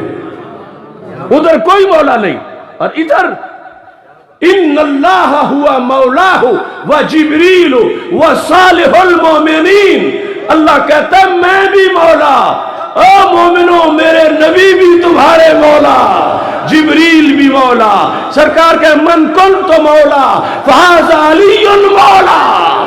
تو یہ اب جن کے اتنے مولا ہوں اور وہ کیا ان کے سامنے ٹھہر سکیں گے کہ جن کا ایک بھی نہیں ہے؟ اور یہ سب قرآن و سنت میں ہے۔ اب یہ کوئی کہے کہ تم تانے ان کو دے رہے ہو اور ہمارے وہ رشتہ دار ہیں اور تم ان کو یہ کہہ رہے ہو یہ کہہ رہے ہو، تو ہم قرآن سنت نہیں چھوڑ سکتے۔ قرآن میں ہاں یہ لفظ مولا اللہ کے لیے بولیں گے تو معنی اور ہوگا، بندے کے لیے بولیں گے تو معنی اور ہوگا۔ اور یہ توحید پر اللہ کے فضل سے ہم نے سپیشلائزیشن 25 سال سے کی ہوئی ہے۔ بلا وجہ لفظ خدا کے احکام بیان نہیں کیے۔ مولا کا لفظ اللہ پہ بھی بولا جا سکتا ہے، بندے پہ بھی بولا جا سکتا ہے، لیکن لفظ اللہ ہی پہ بولا جائے گا، بندے پہ۔ اور لفظ اللہ کی ٹرانسلیشن خدا اللہ ہی پہ بولا جائے گا، بندے پہ نہیں بولا جائے گا۔ بندے پہ اگر صرف لفظ خدا کا اطلاق ہوگا تو کفر اصری ہے۔ امام اعظم ابو حنیفہ سے لے کر اس لفظ کے ساتھ پوری امت میں اس کے احکام بیان کیے گئے ہیں۔ تو یہ ہماری سعادت ہے کہ ہمارا وہ مولا ہے جس نے ہمارے کئی مولا بنائے ہیں اور وہ ان کے پاس کوئی بھی نہیں ہے۔ اب اگر انہیں تکلیف ہے تو وہ ہمارے مولا کا کلمہ پڑھ لیں۔ اور کچھ لوگ یہ کہتے ہیں دیکھو جی یہ اسلام جہاد ہے، اس میں لوٹ مار ہے، لوگوں کے علاقے چھین لیتے ہیں۔ تو میں یہ کہتا ہوں ہم علاقے نہیں چھینتے، ہم تو قبضہ گروپ سے قبضہ واپس لیتے ہیں۔ چونکہ بخاری میں حدیث ہے، سرکار فرماتے ہیں وَاعْلَمُوا أَنَّ الْأَرْضَ لِلَّهِ وَلِرَسُولِهِ۔ یہود خیبر کو جا کے فرمایا سنو، جس زمین پہ بیٹھے ہو تمہارے باپ دادا کی نہیں ہے، یہ زمین خدا کی ہے، خدا کے مصطفیٰ کی ہے۔ ساری زمین، ساری ان الارض، ایک چپا بھی ایسا نہیں جو ان ذاتوں کے سوا کسی کی ہو، ان کو مانیں گا تو ورثہ مل جائے گا، ورنہ مزارع بن کے رہے گا، کرایہ دار بن کے رہے گا، حکم کے تابع ذلیل ہو کے رہے گا۔ ہم صاغرون قرآن کا حکم ہے۔ تو ہم کسی کی چینے تو پھر کوئی کہے ہم تو قبضہ واپس لینے والے ہیں، اور میرے پاس درجن سے زائد ایسی حدیثیں ہیں جو انشاءاللہ ہم مینار پاکستان پہ بیان کریں گے کہ میں بھی ایک نئے پاکستان کا دعوے دار ہوں، نیا پاکستان، مگر وہ بارڈر سے دوسری طرف۔ یہ پاکستان تو جس طرح بنایا تھا اکابر نے، اس سے ہٹ کے اگر کوئی بنائے گا تو ہم اس کی دعوت، اس کا نعرہ اس کے منہ پہ ماریں گے۔ یہ بنا ہے ختم نبوت کے لیے، یہ بنا ہے ناموس رسالت کے لیے، یہ قریہ عشق رسول علیہ السلام ہے۔ اس سے ہٹ کر اس کو کوئی تعارف بنانا چاہتا ہے کہ یہ کنجر ناچیں، اس میں بے پردگی ہو، اس میں قادیانیوں کو چھٹی دے دی جائے، یہ کفر کے لیے، ریلیجس فریڈم پر سب کے لیے ایک جیسا بنا دیا جائے، ایسے پاکستان نئے کو ہم تسلیم نہیں کرتے۔ ہاں، نیا پاکستان انشاءاللہ بنے گا، بارڈر سے دوسری طرف ساری زمین ہی نئے پاکستان کی ہے، ساری زمین نئے پاکستان کی ہے۔ ہمارے آقا صلی اللہ علیہ وسلم نے فرمایا ہے، کوئی مٹی کا گھر، کوئی خیمہ نہیں بچے گا مگر اس میں میرا دین داخل ہو کے رہے گا۔ اور فرمایا تم سے یہودی لڑائی کریں گے، مسلم شریف میں لَتُسَلَّتُونَ عَلَيْهِمْ، تم ان پہ مسلط ہو جاؤ گے، تم ان پہ غالب آ جاؤ گے۔ وہ لڑائی جس کا یہ حوالہ وہ ابھی نہیں ہوئی، کیسے غالب ہو جاؤ گے؟ فرمایا یہاں تک پتھر بولے گا، تال یا مسلم ھذا یہودی برائی فاقتلہ، او مسلمان یہ یہودی میرے پیچھے چھپا ہوا ہے، آجا اس کا سر اتار۔ پتھر بولے گا، درخت بولیں گے، اور دوسری حدیث میں کہ وہ کہے گا ھذا الکافر، یہودی چھپا ہوا ہے میرے پیچھے۔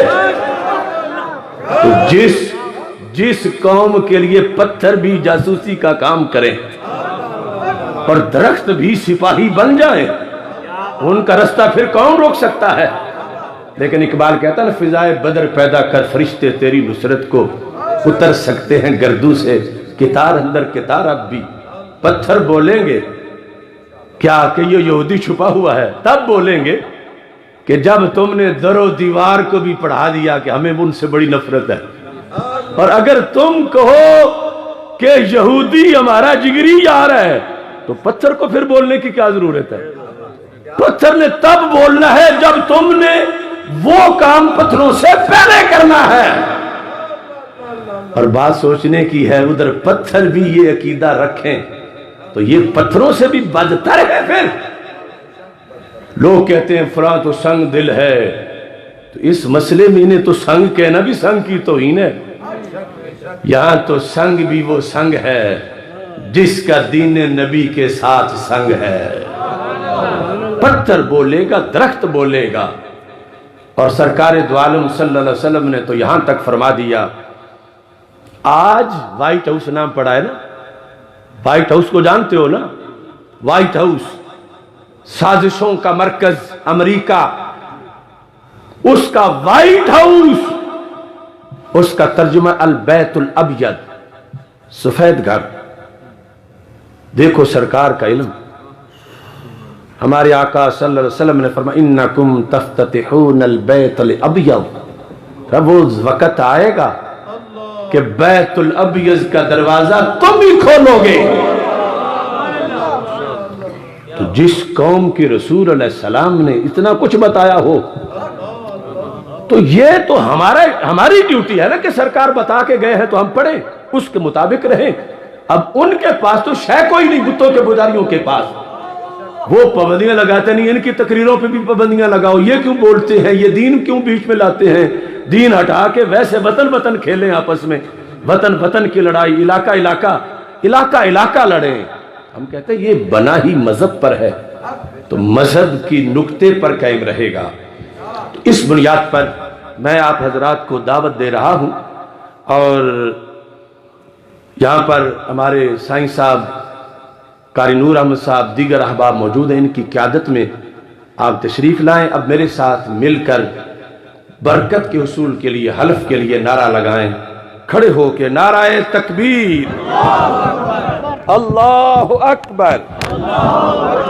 اللہ اکبر. اللہ اکبر. اللہ اکبر. اللہ اکبر. نعرہ رسالت. نعرہ رسالت.